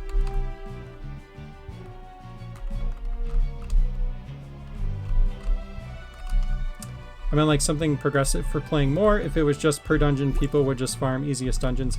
Yeah, it's gonna be like it's gonna be the things that we want to encourage players to do. So like playing a new dungeon, for example, or like a dungeon that no one has played yet, or a dungeon you haven't played yet. There will be more incentive for that. So like you would earn more experience points from doing that. And yeah, like maybe. Yeah, it's not going to be like you won't be able to just play the same dungeon over and over again. You'll have to play like new ones to get experience points. But yeah, the system's not fully fledged out yet. We're still figuring that part out.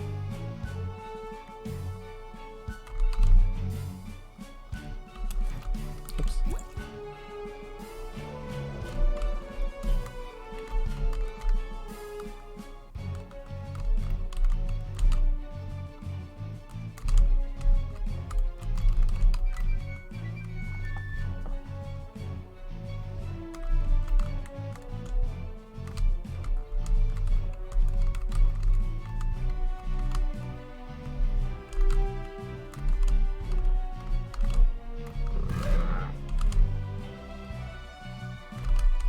Embracing the cheese strats, yeah, exactly.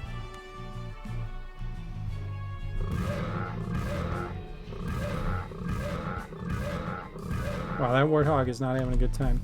What is going on? Is this? Oh, yeah.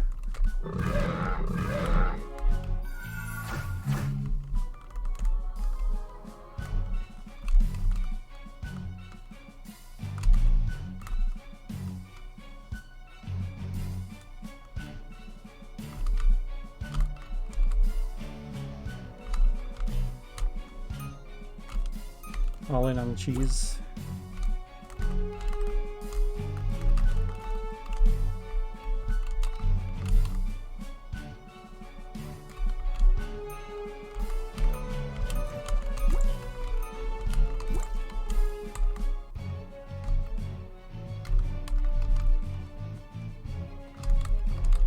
All right, what else we got? Okay, this one down here.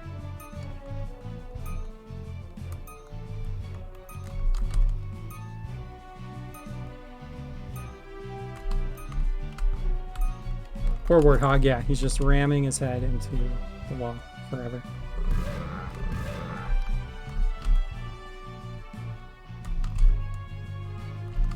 Alright, let's...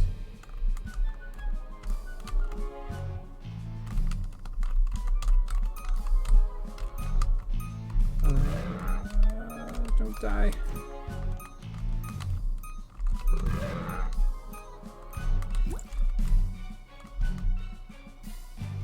Kind of like James in this dungeon, yeah.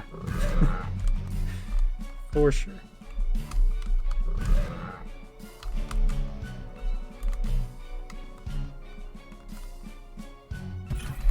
There we go.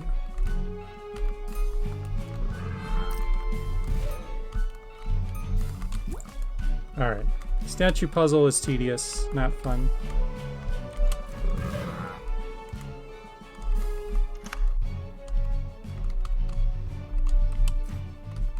Alright, this is all new content now.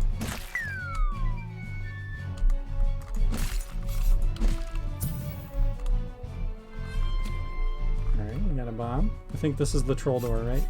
Yep. Checkpoint, good. Oh yeah, okay, right here.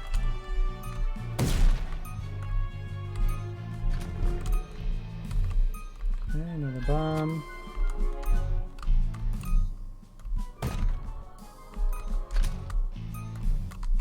Another bomb.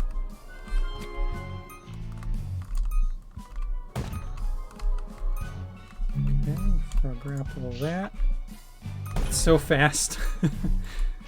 I think it's a little too fast. Can you dash up into that door? Ooh, you can. Not sure how I feel about that. That's kind of crazy. I guess it's okay. It kind of makes sense. I mean, you can see ground here. Right? So I think I'm kind of okay with it. Can't go through because the pot that was there. Yeah, so until you break the pot, you can't go through.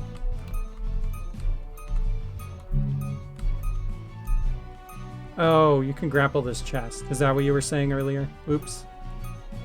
Yeah, we should change that.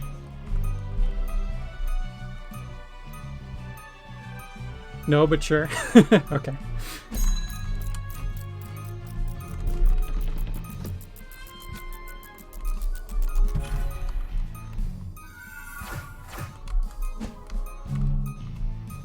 All right.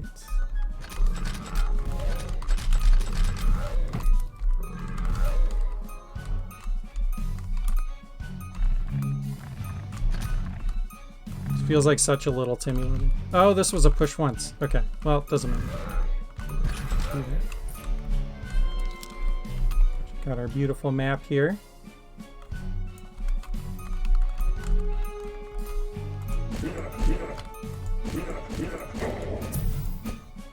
Got our lantern. Looks like a Dragon Quest 1 map. Yeah, it does because of all the the stones here. It's funny. Kind of look like mountains.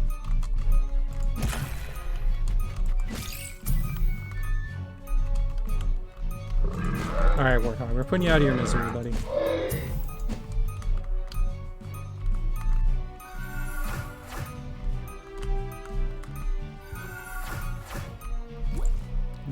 Finally heal up a little.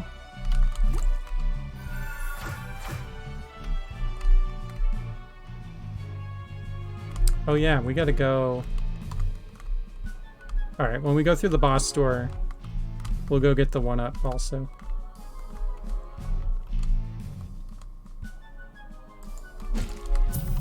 And right now we can safely go over these.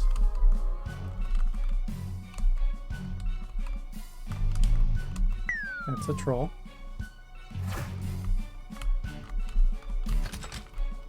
Okay.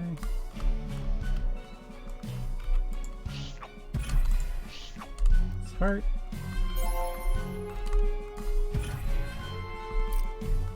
Got our boss key. It's quiet. Come back.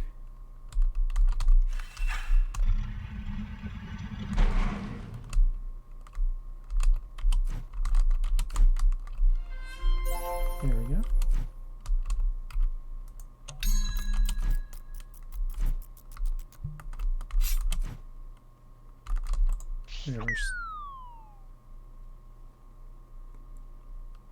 All right, so we're gonna skip the 1-up this time.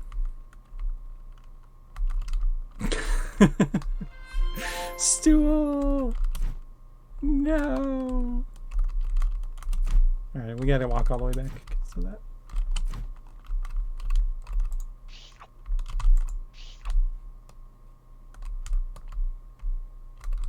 I betrayed the stool. Where is it? Oh yeah, that takes me back to...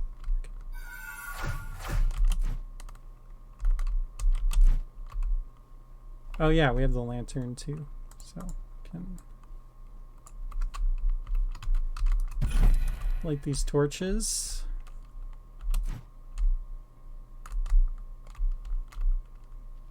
Oh, that one's already lit. Okay.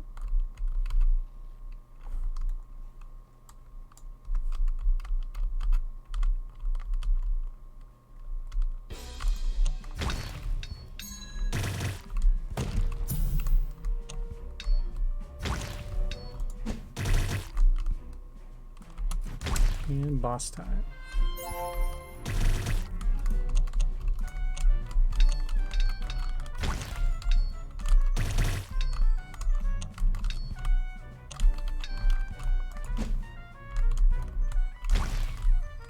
Man, so much to live for. Yeah, I know.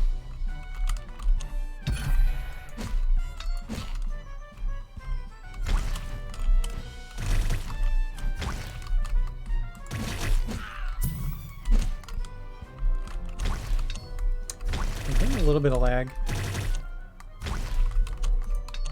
Or freezing, rather. Like,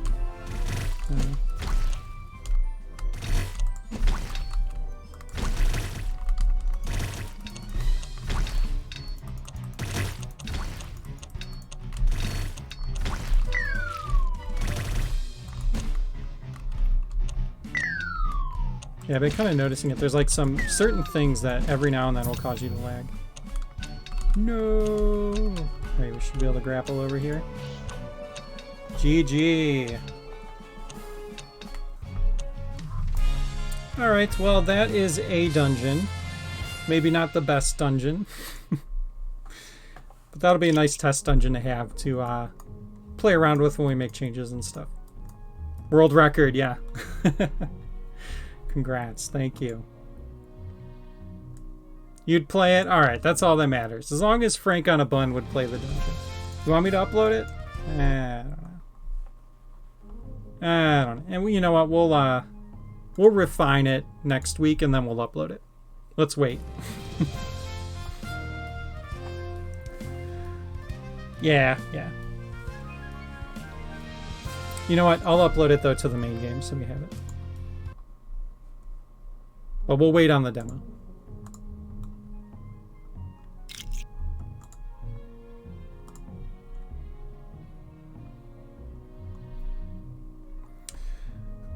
All right, well, I think this was a long stream. I think we're probably going to call it there.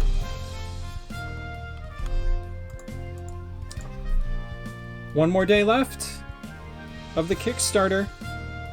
It's going to be close. We are so close to the goal. So please, if you're watching this on YouTube later or whatnot, share it out. Help us get there.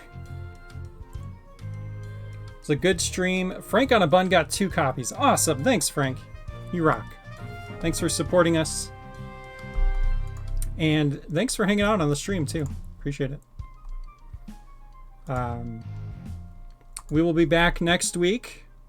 We'll chat about the success of the Kickstarter or the plans if it does not succeed, but I think we're going to get there.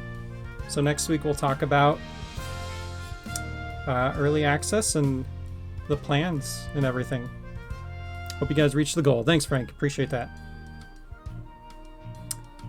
If you're new here, we've got a Discord channel. It's linked down below. You can join. That's where we chat between streams and we post early news and things there too. So feel free to jump in the Discord if you want. We have our Steam page up where you can wishlist the game. There's a link to that down below. And then our Kickstarter, of course, is live. Go check it out. And yeah, we'll be back again next week, streaming as usual. So thanks again. Appreciate everyone's support. I'm going to play us off with the trailer. And then we're going to see if we can raid someone. I actually saw that Coco is streaming, so we'll see if we can raid Coco here. Let's play the trailer once first. Alright. Thanks all. Stick around for the raid. Everyone have a great night and a fantastic weekend.